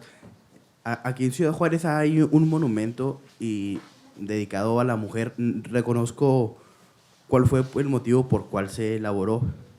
Se llama Flor de Arena, al parecer, y más o menos tengo una información que es dedicado al feminicidio y cosas parecidas. Está hacemos un cortecito para que puedan responder y luego, si quieren, ¿no? Sí, pues mi comentario es para la señora Paula, en representación de mi parte y mis compañeras, que un trabajo que realizamos, hablábamos sobre esto, ¿verdad? De los feminicidios. Entonces, ya habíamos comentado el documental que usted hizo y la verdad es que nos conmueve y nos sigue conmoviendo de verdad bastante. La admiramos por su valentía y por su, ¿cómo quiero decir? Por su lucha tan entregada que ha tenido a que se haga justicia con lo de su hija María Sagrario. Entonces, tiene toda nuestra admiración. A mí me gustaría mucho algún día poder colaborar, contribuir con alguna causa, así como la que ustedes hicieron, que fue lo del jardín de niños. Yo siempre he soñado con hacer algo de verdad altruista, así como lo hicieron ustedes. Y pues nada, de verdad que la admiro mucho y me conmueve mucho el caso de su hija. Gracias. Bueno, pues, ¿quién quiere empezar a tomar el micrófono? Muy gracias por su atención y creo que Agustín comentaba varias cosas muy importantes. Me quedo con la última, que era un poquito más una pregunta, ¿verdad? En relación con si todo lo que hemos hecho sirve para algo. También esas eran algunas de tus inquietudes junto con lo que nos decías. Y yo sin duda creo que sí, absolutamente creo que sí. Sirve y sirve de mucho. Y es importante además que lo podamos valorar y que pueda nutrir, yo diría, la esperanza, que podamos valorar que todo lo que hacemos sirve de mucho. Parece que no, y es de repente muy nublado el horizonte, pero es muy importante escuchar un texto como el de la maestra Elpidia, porque comunica lo que mucha gente a veces no sabe, porque no ve la tele, porque vive en su trajín, y la verdad es que una escritura tan bella y tan poderosa aporta mucho y sirve para la educación, sirve para la memoria, sirve para que de una forma a veces distinta que una investigación o una sentencia de un tribunal, en fin, que a veces tiene términos técnicos que no para cualquiera son fáciles o interesantes, pero una propuesta artística y un producto cultural como este texto y como los que también otra joven comentaba, sean murales, sean audiovisuales, sean poemas. Yo tengo una colección que la doctora Báez conoce y también doña Paula, porque ella me ha entregado muchas cosas, una colección de muchos productos artísticos que permiten que en las clases podamos utilizar esto como recursos didácticos. Entonces es muy poderoso y por eso sirve, porque es nuestra historia y hacer esta memoria es lo que nos puede ayudar a restaurar nuestra humanidad. Creo también que junto con estos productos o estas piezas y textos que son artísticos y o culturales, hay muchas otras cosas que también parece que son muy pequeñas y que no cambian nada, pero cambian el mundo. Sí lo creo. Doña Paula les podrá contar, pero ahorita me estoy acordando cómo en muchas acciones que luego hacemos, pasan cosas que nos hacen entender lo importante de haber hecho una actividad como estar un día en el monumento repartiendo folletos o entregar pesquisas, folletos de lo que pasa, o entregar pesquisas con los rostros de las niñas, o conmemorar muchas veces en una misa, conmemorar una fecha luctuosa, pero conmemorar porque es un desagravio entonces, y es honrar la vida de estas niñas y jóvenes. Pero han pasado cosas que son muy valiosas. Recuerda, doña, un día que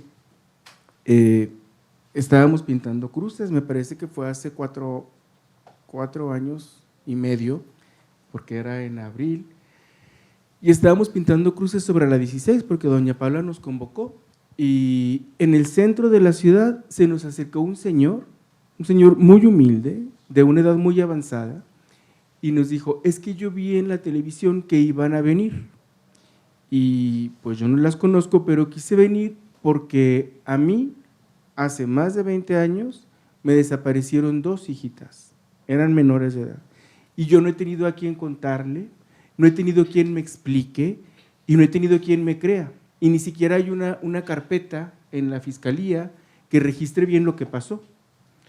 Ese día, haber ido a pintar, habernos a lo mejor cansado un poco con el sol y en juntar pintura y brochas, pero ese día fue algo que valió la pena en la vida nuestra, porque pudimos escuchar a un padre de familia al que nadie le ha oído nunca.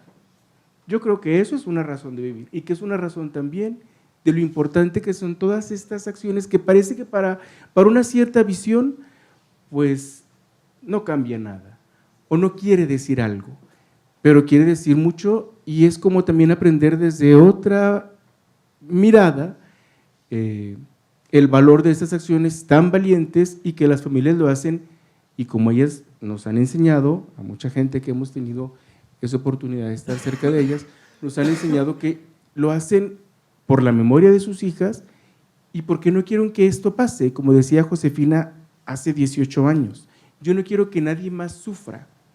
Entonces hacer esto es realmente valioso, es realmente defender una historia en la que creemos que mujeres y niñas tengan derecho a la libertad, a la seguridad, a la no violencia, a sus vidas y a tener los derechos que quieran. Entonces por eso es importante todo esto, y creo que nuestra mirada a veces no alcanza, dentro de lo inconmensurable que son los datos y demás, no alcanza a darle el valor inmenso que tienen esas acciones. Y así han pasado muchas historias como esa. Me acuerdo que también en otra ocasión estábamos en su casa, usted tiene más historias, estoy seguro, pero estábamos en su casa y llegó una señora, la mamá de Brenda, así se llama, una joven desaparecida desde hace 10 años, y nos dijo, yo vine, yo vivo aquí cerca, pero quise saber dónde estaban para saludarla, para decirle que a mí me pasó lo mismo que a su hija y que a muchas jóvenes, y quiero decirle que a mí nadie me hace caso.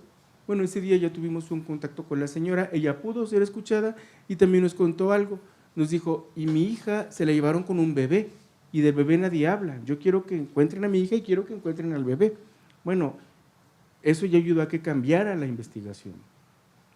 Entonces sirve de mucho, y pareciera que cosas muy pequeñas que no tienen gran valor o que no son un gran esfuerzo, hay otras que son un gran esfuerzo, sin duda, pero yo estoy seguro que cambian la historia, como decía Susi, y por eso son valiosas, porque sí, es cierto, hay una economía tan poderosa, hay grupos tan organizados que son soberanos en esta región, pero entonces no tienen todo el poder, ¿verdad? No pueden hacer con la vida de la gente lo que les dé la gana, porque hay gente como doña Paula, como muchas mujeres y muchas activistas que están para defender la historia a la que tenemos derecho de vivir, ¿verdad? Y bueno, nada más por último quiero comentar, decía un joven y otro también, y la joven que preguntaba del memorial y el monumento, fíjense que esto tiene que ver con la sentencia, es un resolutivo de la sentencia, fue una orden de un tribunal, y quiero nada más aquí decir que eso es algo que pidieron las madres de las víctimas, eso lo pidió la señora Josefina, la señora Benita Monarres y la señora Irma Monreal. En los trabajos que hicimos cuando llevamos la demanda a la Corte Interamericana es algo que ellas solicitaron, porque tuvimos que argumentar muchas cosas de qué había pasado, cuáles eran las acciones y las omisiones de la autoridad que habían violentado los derechos y que impidieron que ellas pudieran ser localizadas con vida o que se encontrara a los responsables de esos crímenes. Y dentro de eso también las familias plantearon ellas qué querían, independientemente de la justicia y de que los operadores y las autoridades, los operadores de justicia y las autoridades en su conjunto hicieran un mejor trabajo. Ellas pidieron un memorial. Entonces no fue una dádiva de la autoridad, es algo que ellas exigieron, porque en ese lugar encontraron a sus hijas. Entonces es una solicitud expresa que ellas plantearon y que la Corte hizo suya y por eso hay un resolutivo que es una ordenanza de un tribunal y por eso es importante. Y bueno, yo creo que para muchas familias es importante este memorial, no solo para las del campo algodonero, porque ahí en los trabajos de cuando se estaba pugnando porque se cumpliera esta instrucción, muchas otras familias participaron y dijeron cómo querían el memorial. Todavía falta que se cumpla toda esa palabra de lo que ellas solicitaban, pero también están inscritos ahí los nombres de sus hijas, aun y cuando no hayan sido localizadas en ese lugar y cualquiera lo puede ir a observar. Bueno, muchas gracias. Uy, no, se tardaron y todavía falta mucho. Todavía falta mucho. Por ejemplo, si ustedes van, lo que pedimos, como es un memorial, tiene que tener un museo de sitio, tiene que tener, bueno, el monumento es una fuente, no hay agua, muy recién se puso el agua, no hay señalética, se pedía jardines, tenía que haber muchísimas cosas de las que pronto tendrá que aparecer una publicación de todo lo que falta por cumplir. Pero se tardaron mucho y lo hicieron a la mala, lo hicieron a fuerza, ¿verdad? Incluso cualquiera que de repente pueda ver alguna nota de prensa, doña Paola y yo les podemos contar cómo el día que se inauguraba el memorial y que se iba a hacer un reconocimiento público de responsabilidad, es decir, donde las autoridades tenían que solicitar un perdón a las familias, ese día inundaron el acto de gobierno decenas de familias cuyas hijas estaban desaparecidas, ya las que ni los periódicos les hacían caso, ¿verdad? O sea, de ese tamaño era la censura o la omisión de las autoridades que no registraban esos hechos. Bueno, también por eso sirve el memorial, porque la gente ahí puede hacer presente su demanda de justicia, y ese día fue muy importante por eso, yo creo, no solamente porque se inauguró el memorial, sino porque ahí, de frente a las autoridades, muchas familias pudieron tener la voz para que sus casos fueran atendidos de otra manera, aunque en muchos de ellos sus hijas siguen sin ser localizadas y otras fueron localizadas sin vida, pero pudieron decir al mundo la verdad, esa que nadie quería escuchar.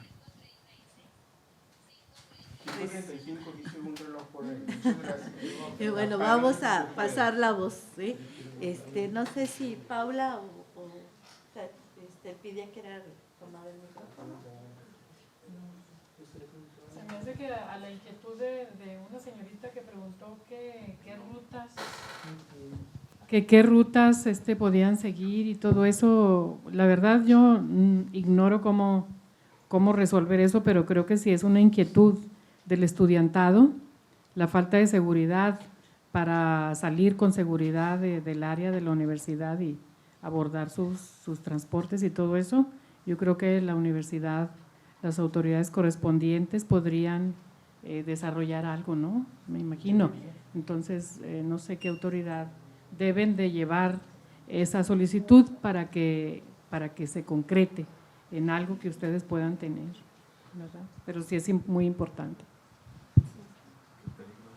Desaparecen a plena luz del día, a las 10 de la mañana, 11 de la mañana, 12 del día. El peligro no está en la noche, el peligro está a todas horas y más fuerte en el día que en la noche. Sí. Y lo que dice la maestra es bien importante. Las autoridades tienen algo que hacer, las universitarias y las públicas, pero yo creo que también, como es un derecho nuestro, tiene que ser a satisfacción de ustedes, porque luego nos dicen que ya lo hicieron, pero resulta que no es de acuerdo a lo que necesitamos. Entonces su palabra es la más importante porque tiene que ser de acuerdo a sus necesidades, y si no tomamos la palabra, pues luego dicen que lo hacen o quién sabe cómo lo hacen, ¿verdad? Gracias, doña Fernanda. Bueno, retomando un poquito lo del transporte, lo de la inseguridad, yo estaba pensando, a mí me gusta soñar, y algunos de mis sueños me han salido ciertos. Yo pienso que, ya hablando de la seguridad de las niñas, de las estudiantes, le compete mucho a la universidad y a las autoridades, lo que decían ahorita, yo estoy de acuerdo completamente. Si bien sabemos, casi la mayoría de las rutas, están en el centro. Entonces yo creo que las autoridades se pueden poner de acuerdo con la universidad y poner algunos camiones especiales únicamente para los estudiantes, porque si bien sabemos, cuando son tiempos de campaña, mandan a las colonias muchos camiones a acarrear gente. ¿Por qué no hacerlo por los estudiantes? Y acarrear gente al municipio, acarrear gente al gobierno, del estado, todo mundo, para que les hagan campaña. Entonces, ahorita vamos a hacer una campaña de prevención, ¿verdad? Pero yo pienso, si es cierto lo que dice el maestro Alfredo, es conforme ustedes, más que nada como estudiantes, y tienen la palabra y la exigencia, yo creo, que hacia las autoridades. En lo que me preguntaba esta niña, nosotros conformamos Voces Sin Eco. Cuando nosotros conformamos ese grupo, éramos, como le dije, simplemente 6 familias. El nombre de Voces Sin Eco nos sonó porque cuando las niñas desaparecen, nadie las escucha. Por eso le pusimos Voces Sin Eco en ese pequeño grupo, porque no había eco, no había gritos, no había nada. El único eco que hemos tenido durante muchos años, que hasta ahorita yo puedo decir sí tuvimos eco, son esas cruces que iniciamos en marzo del 99, que la primer cruz se pintó ahí por la calle Oro, donde vivía doña Irma Pérez, madre de Olga Alicia Carrillo. Ahí se pintó la primer cruz y de ahí seguimos. La siguiente fue ahí por la cárcel de Piedra, donde yo pude forcejear con un policía que me dijo que tendría que estar loca para andar pintando yo los postes. Mi respuesta fue: ¿cómo se ve que a usted nunca le han matado una hija? Entonces ahí está ese símbolo y hubo mucho eco. ¿Sí? ¿Por qué? Porque esta cruz ya anda a nivel mundial. Entonces, en lo que me dice acá esta otra niña, nosotros como comunidad, donde decimos, yo en lo personal que digo que Sagrario sigue viviendo en ese kinder, ¿cómo apoyar? Yo creo que yo las invito un día a que conozcan ese kinder, que conozcan el kinder de María Sagrario. Nosotros como familia hacíamos una posada del 99 al 2009, hace 2 años la retomamos, pero únicamente la pudimos hacer ese año. Esta posada se hacía con puros donativos de la gente en material, ¿sí? Había gente que nos regalaba dulces, nos regalaba un juguete y le hacíamos la posada en la comunidad, los niños de Lomas de Poloida, Napra, algunos. Una maestra que está en Nuevo México nos apoyaba con una campaña que ella nombraba la campaña de los juguetes, de un juguete. Entonces, el enfoque de esta posada era porque Sagrario trabajaba dentro de la comunidad en la Iglesia Católica, en la Ermita de Guadalupe. Era catequista, daba catecismo a niños de 5 años. Los fines de semana, cuando ella daba el catecismo, a mí en la despensa siempre me pedía una bolsa de dulces para sus niños. Entonces, de ahí se nos ocurrió organizar una posada, que empezamos con unos 50, 100 niños y que vino terminando con más de 500 niños, donde les dábamos un bolo y un juguete. Ya desgraciadamente no pudimos seguir porque ya son muchos niños, siempre eran las mismas personas que nos apoyaban, entonces sí es difícil. Pero en el María Sagrario tienen una biblioteca que tiene poco tiempo, carecen de libros. Para esas cruces, cada 16 de abril, en el aniversario de Sagrario, que fue cuando ella desapareció, nosotros siempre, yo como madre convoco a que nos ayuden a retocar las cruces, donde les pedimos únicamente un bote para echarles pintura, o si gustan apoyar con pinturas o brochas, y es lo que hacemos en memoria de Sagrario, retocar las cruces. Por lo mismo, porque sigue pasando, porque esto no ha terminado. Para contestarle al señor, claro que sabemos que estamos luchando ahora sí que nos ponemos con Sansón a las patadas. Y yo siempre lo he dicho, y no me da miedo decirlo, pero yo siempre lo he dicho que dentro de nuestras autoridades ahí está todo. Porque si estuviéramos hablando de cualquier bandita de cholos, claro que ya los habían agarrado, ¿sí? Pero el gobierno es quien solapa, quien permite, y si no, ellos mismos lo están provocando. Entonces, no quiero ser negativa, pero esto, mientras esté dentro de los gobiernos, nunca va a terminar. Y no estoy diciendo solamente el gobierno del Estado, aquí son los 3 niveles de gobierno, tanto estatal como municipal como federal. ¿Por qué? Porque ellos han permitido porque cuando pasó el caso de mi hija, cualquier camper podía levantar a las niñas, ¿sí? Cualquier camper podía levantarlas, ya decían que por vagas o lo que fuera, y a ellos nadie se les decía nada. Ellos tenían 2 funciones, como tránsito y como policía municipal, así es de que ellos podían hacer y deshacer. Y hasta ahorita lo siguen haciendo. Nosotros en el 2010 tuvimos que irnos a nuestra tierra, al estado de Durango. Nos regresamos porque desgraciadamente mi hija, la que trabaja en el María Sagrario desde ese entonces, a ella no le permitieron darle su permuta a nuestro estado porque estábamos hablando de otro estado. Nos tuvimos que regresar y aquí seguimos. Pero en ese entonces quiero compartirles que nosotros teníamos una tienda de abarrote de la cual dependíamos toda la familia, que era nuestra fuente de trabajo, Abarrote Las Flores. Y pasaron unos federales levantando un censo y cuando llegaron a mi casa, para esto antes ya nos habían cateado los soldados la casa donde nos esculcaron todo, únicamente vivíamos yo con mis hijas y mi hijo varón, mi esposo ya no vivía y nos esculcaron todo. Después, cuando pasaron ellos, a mí me decían que si yo estaba pagando cuota y yo les dije que no, pues que no tenía por qué, ¿verdad? Entonces el federal me dijo muy molesto que si estaba segura. Yo le dije, no, no estamos pagando y si me llegaran a cobrar yo no voy a pagar porque no tenemos. A los 15 días nos llegaron a cobrar la cuota. Entonces estuvo claro que fueron ellos. 2 semanas la pagamos y a las 2 semanas dejé mi casa, que es la de ustedes, la dejé encargada. Yo le dije a un pastor, hizo un comedor, un desayunador para gente adulta. Le dije, pague los recibos, el agua y luz y con eso. Entonces yo presté mi casa casi por 2 años. Cuando yo me regresé, pues llegué a una casa de mi hija y estaba a unos metros. Mi hija se llama Juana, está a unos metros, casi nomás las paredes nos divide. Entonces yo estaba en esa casa. Eso entonces yo había tenido una cirugía en mi casa, sí tengo baño de regadera, gracias a Dios. Con mi hija no había, yo tenía que volver a poner el bote de agua en una silla de fierro y echarme otra vez el agua a jicarazos estando yo recién operada. Sí. Y no me molesta, ni me incomoda.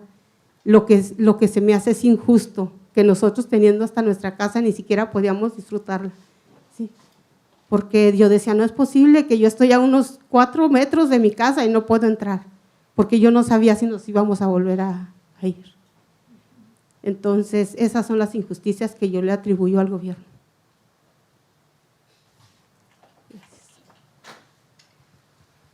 Bueno, miren, son casi las 6 de la tarde y precisamente por las cuestiones que hemos platicado, es fin de semestre, los estudiantes y las estudiantes están en sus procesos de fin de semestre. No sé si haya 1 o 2 comentarios y con eso cerramos, porque pues ya la jornada se nos ha hecho un poco amplia. Si alguien quiere comentar algo más. ¿Les parece 3 o 4 comentarios y luego ya cerramos aquí para que pues podamos seguir, ¿no?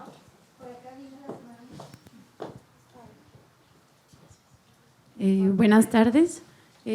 Bueno, pues corto, muchas gracias por estar aquí, por luchar con esto y por compartirnos su historia. Y pues realmente es corto, ¿verdad? Uno como persona, no mujer, no hombre, a todos nos concierne, pero ¿qué podemos hacer nosotros? Nosotros estudiantes, tal vez que no estamos en ninguna organización o no estamos capacitados para ayudar directamente, ¿qué creen que podamos hacer?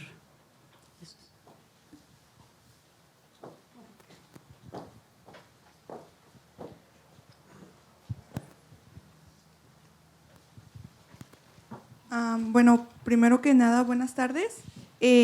Yo quiero agradecer el amor de madre que le tiene a su hija, que todavía después de tanto tiempo le tiene a su hija, y admiro mucho eso, y no nada más el que le tiene a ella, sino a todas las hijas de Juárez. Es todo lo que quería decir. Muchas gracias.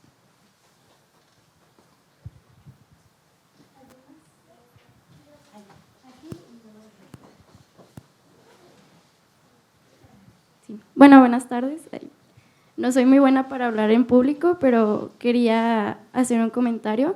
Yo conocí a la mamá de Sagrario cuando pasó lo de Dana Lisset, tuve la oportunidad de abrazarla y de platicar con ella, y quisiera decirle que tanto usted como todas las madres de las desaparecidas nos enseñan la lucha que debemos de seguir, el camino que debemos de seguir. Es un camino muy largo, es un camino doloroso, es un camino de desilusión contra un Estado feminicida, contra un Estado sordo, contra un Estado ciego y contra autoridades que no hacen nada. Yo quiero decirle que, por ejemplo, lo de que hice de Voces Sin Eco, nunca van a volver a ser Voces Sin Eco, porque nosotras, que estamos en esta lucha, vamos a gritar por Sagrario y por todas las desaparecidas de Ciudad Juárez y de todos los estados de México y del mundo. Y quiero decirle que a mí jamás se me va a olvidar su hija, jamás, y que yo sé que no se compara y yo sé cuánto ha sufrido usted, pero créame que cuando yo conocí el caso de su hija y el de todas las demás, yo lloro por ellas y sufro por ellas y voy a seguir luchando como muchas otras mujeres y muchas otras personas para que nunca vuelvan a ser Voces Sin Eco. Gracias.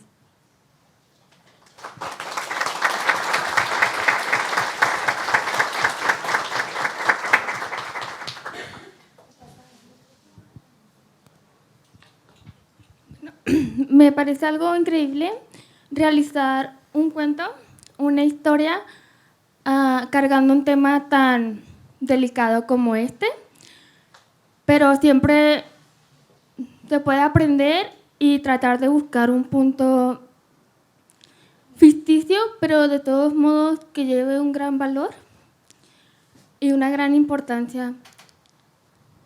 Eso es mi comentario. Gracias.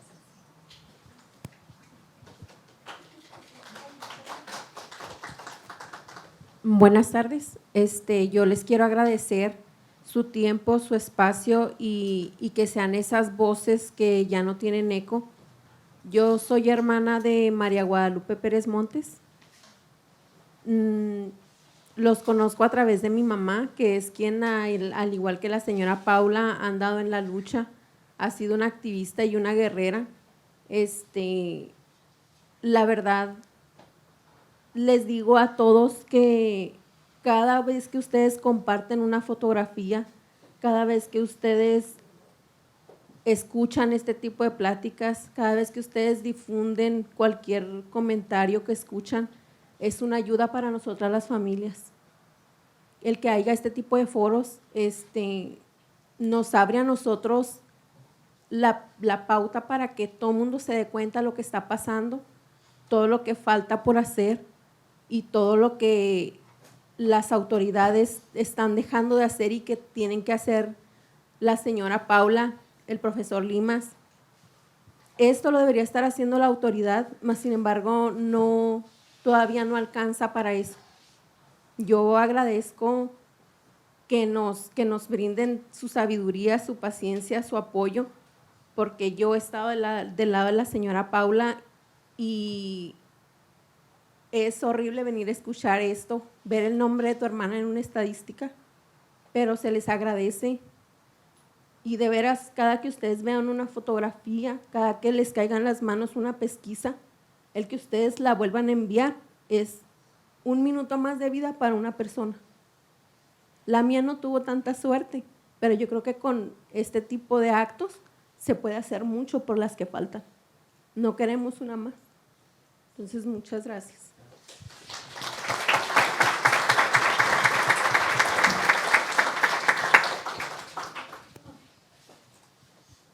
Sí, gracias. Yo nada más tengo una pregunta. La señora Paula mencionó que salen a pintar las cruces y que a veces las hostigan. Y yo creo que si salen más y en grupos, tal vez sería más visible y el nivel de hostigamiento bajaría. Y yo quisiera saber cuándo es la siguiente vez o cómo lo anuncian. Cómo se dona la pintura, dónde se puede acompañarlas, ¿sí?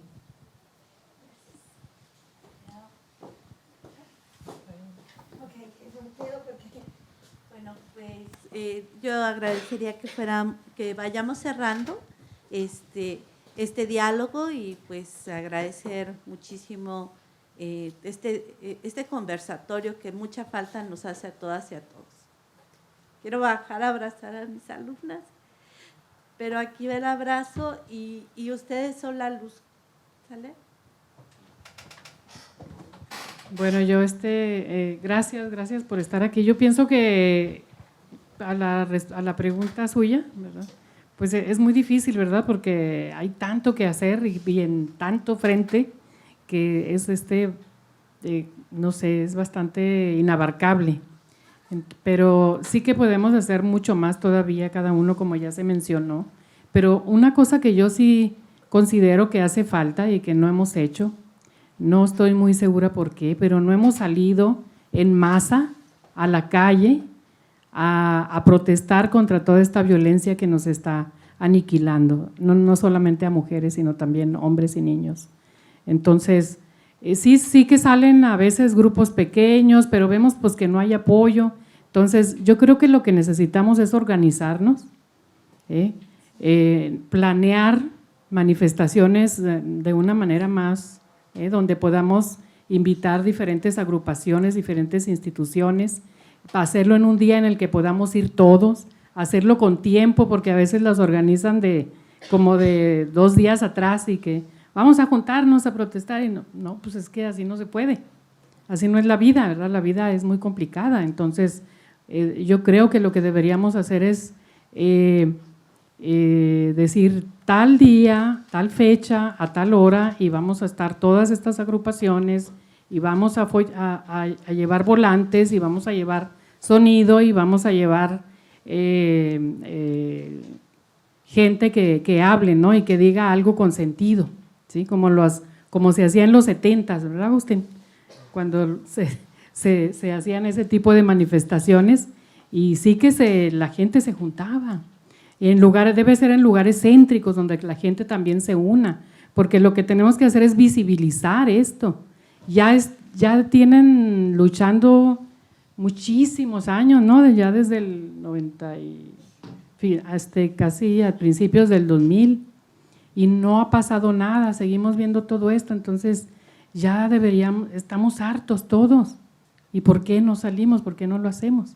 Entonces yo creo que eso hace falta y bueno, yo me comprometo a participar en ese empeño. Muchas gracias.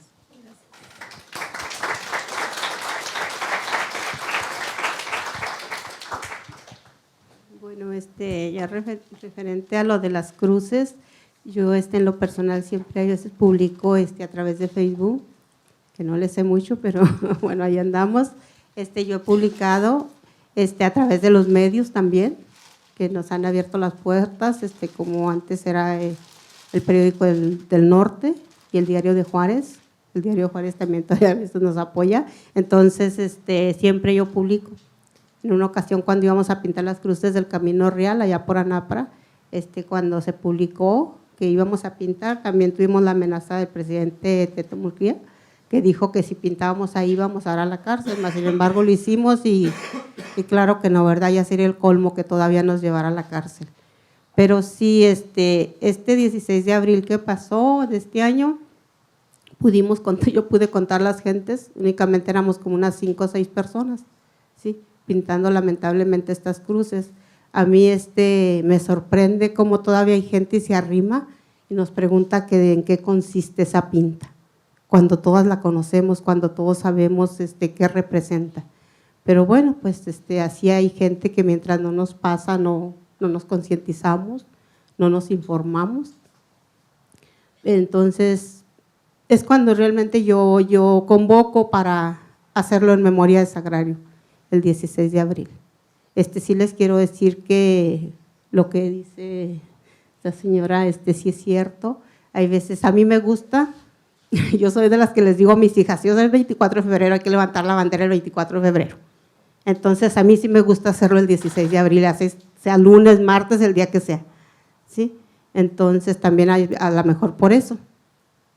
En las marchas, yo me cansé realmente, yo en lo personal estoy cansada de marchas y protestas, porque siempre se ha visto, y lo sabemos, sobre el dividismo, ¿sí? Siempre nos han dividido como familias. Y por decir algo, a lo mejor voy a poner el dedo en la llaga. pero las propias autoridades y las organizaciones que se dicen estar luchando por el feminicidio son quienes nos dividen.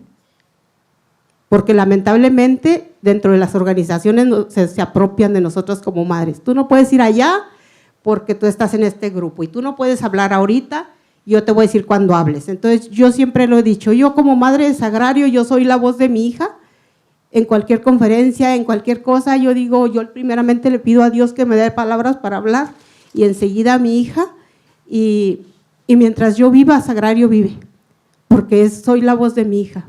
Entonces yo pienso y siempre lo he dicho que si un día, fíjense bien, nos llegáramos a reunir puras mamás de niñas asesinadas y desaparecidas, llegaríamos a lo mejor hasta el fondo de todo esto.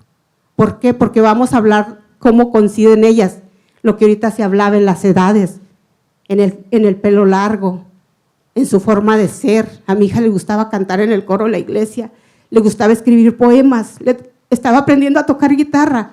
Entonces muchas niñas tenían el perfil de mi hija Sagrario. Entonces, ¿por qué? ¿Por qué como organizaciones, por qué como gobierno nunca nos han permitido reunirnos? Yo me imagino en una sala puras familias de víctimas, sin ninguna organización. Yo crecí en una familia muy humilde, yo estudié nada más hasta tercer año de primaria porque no tuve los recursos. Ya casada con mi esposo Jesús hicimos la escuela de adultos, que es el único certificado que tengo de la escuela, pero todo lo aprendimos durante la marcha, durante estas marchas, durante estas protestas, durante todo esto. Yo me incomoda cuando me dicen maestra, me incomoda, ¿sí? Porque les digo, no tuve un estudio, pero tengo la voz para decirles que Sagrario no ha muerto y que Sagrario vive. Gracias.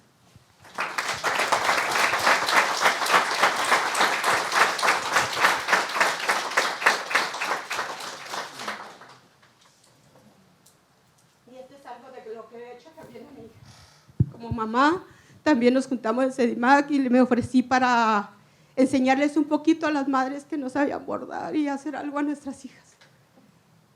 Con un pañuelo como este, yo me quedé las manos cuando vino el Papa, ¿sí? Con un pañuelo donde yo escribí únicamente con una pluma y me dejó con el pañuelo porque nunca se acercó.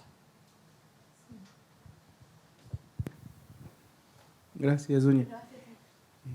Bueno, mis respetos para ti, para Lupita, en paz descanse, y saludos a tu mami, Susi, por favor. Y muchas gracias por compartirnos lo que nos dijiste, que son palabras muy valiosas y que nos enseñan mucho.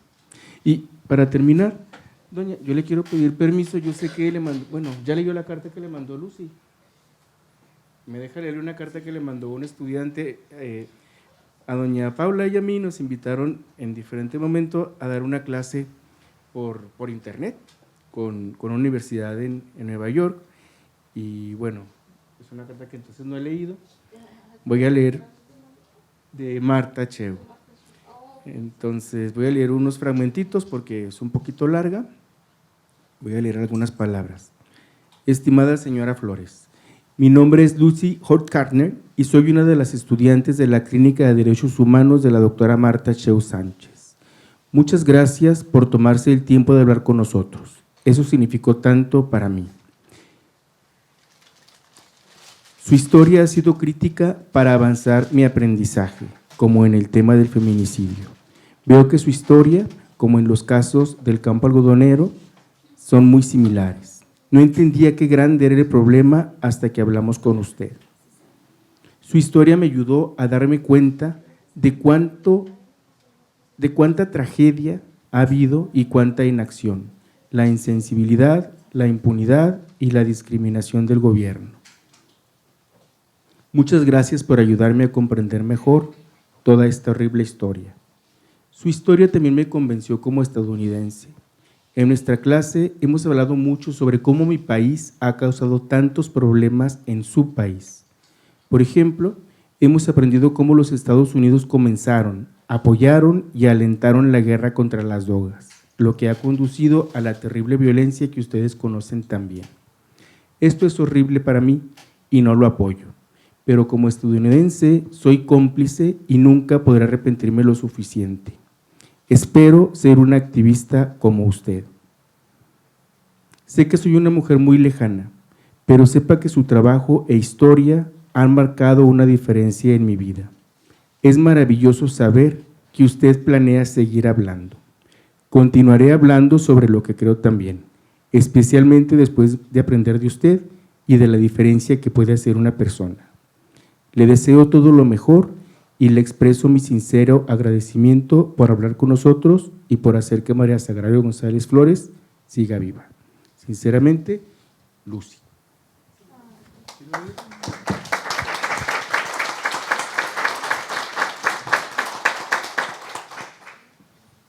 Bueno, yo quiero tomar la palabra a nombre de la maestra Norma Gallegos, del doctor Luis Díaz, que por ser un padre responsable, como usted, no irresponsable, responsable, como ustedes lo vieron, que estaba con Violeta, se tuvo que retirar. Y a nombre propio, los 3 colegas planeamos esta actividad porque alguien me dijo, ¿y no van a hacer nada el 25 de noviembre? La maestría de estudios de género, siempre para el 8 de marzo organizamos una actividad, pero ahora que me tocó estar en la Academia de Competencias Comunicativas con Enfoque de Género, dije, pues claro que tenemos que hacer algo. Y yo quiero agradecer profundamente a todas y todos los estudiantes que están aquí presentes, que sabemos que como maestros, maestras, los presionamos para que asistan a actividades, y en esta ocasión pues las y los invitamos, y es una semana muy complicada porque es nuestro fin de semestre, pero quiero agradecerles que estén aquí porque gracias a que ustedes están aquí, Sagrario vive, ¿sí? Porque si no hay quien le escuche, no vive, y yo quiero agradecérselos profundamente, pero también quiero agradecerle a Elpidia García, a Alfredo Limas y a Paula Flores, el que hayan aceptado venir esta tarde a compartir con ustedes. Quiero agradecerle a la familia de Lupita que esté aquí. Quisiéramos a veces tener más espacios y más tiempo. Y cuando ustedes dicen, ¿y esto qué podemos hacer? Pues escucharnos. Ya escucharnos es un acto transgresor, ¿sí? Y muy poderoso para formarnos como comunidad, porque ustedes y yo nos vemos ahorita y nos vamos a reconocer entre todos y todas y nos vamos a apoyar entre todas y todos. Con mis estudiantes de competencias, yo hubo un momento en que les decía, es que no sé por qué no logro transmitir la importancia que tiene el enfoque de género, pero me sorprendieron tan gratamente al final con unos trabajos extraordinarios que yo dije, no sé en qué momento fue la magia que hizo clic y que ellos se apropiaron de esto que aquí estamos conversando. Y si yo me empeño tanto en estas clases de género, es precisamente porque he tenido la oportunidad de conocer a las familias, algunas familias víctimas de feminicidio y trabajado a la par con ellas desde esta academia, y la academia es de ustedes, este espacio es de ustedes, y cuando ustedes lo quieran, lo necesiten, lo exijan, yo me comprometo junto con mi colega, que siempre lo hacemos, a abrir y gestionar espacios, ¿sí? Sin que medie ningún interés. Nunca, digamos, hemos interpuesto un interés académico sobre un interés de vida. Entonces, esta universidad es de ustedes, para la comunidad, para los estudiantes, y este espacio es para todos y todas. Yo quiero pedirles que cerremos este homenaje a quienes promovieron la sentencia del campo algodonero y para quienes han atravesado por estas dolorosas circunstancias, las familias, y para quienes dedican su creatividad a dejar un testimonio, ¿sí? Y para ustedes que son estudiantes, para los que somos académicas, por el esfuerzo que hacemos, que nos demos un minuto de aplauso en honor a esas vidas que fueron arrebatadas, pero que nosotras y nosotros vamos a recordar a través de ser ciudadanas, ciudadanos, estudiantes, que vamos a luchar por una ciudad digna para todas y todos. Entonces, si les parece bien, con esto cerramos y tendríamos un minuto de aplauso para rememorar estas vidas que no tenían que haber sido truncadas, que tenían que haber permanecido con nosotras, con nosotros, pero que este día aquí las tenemos a nuestro lado. Entonces, pues, si quieren cerramos con eso, ¿sí?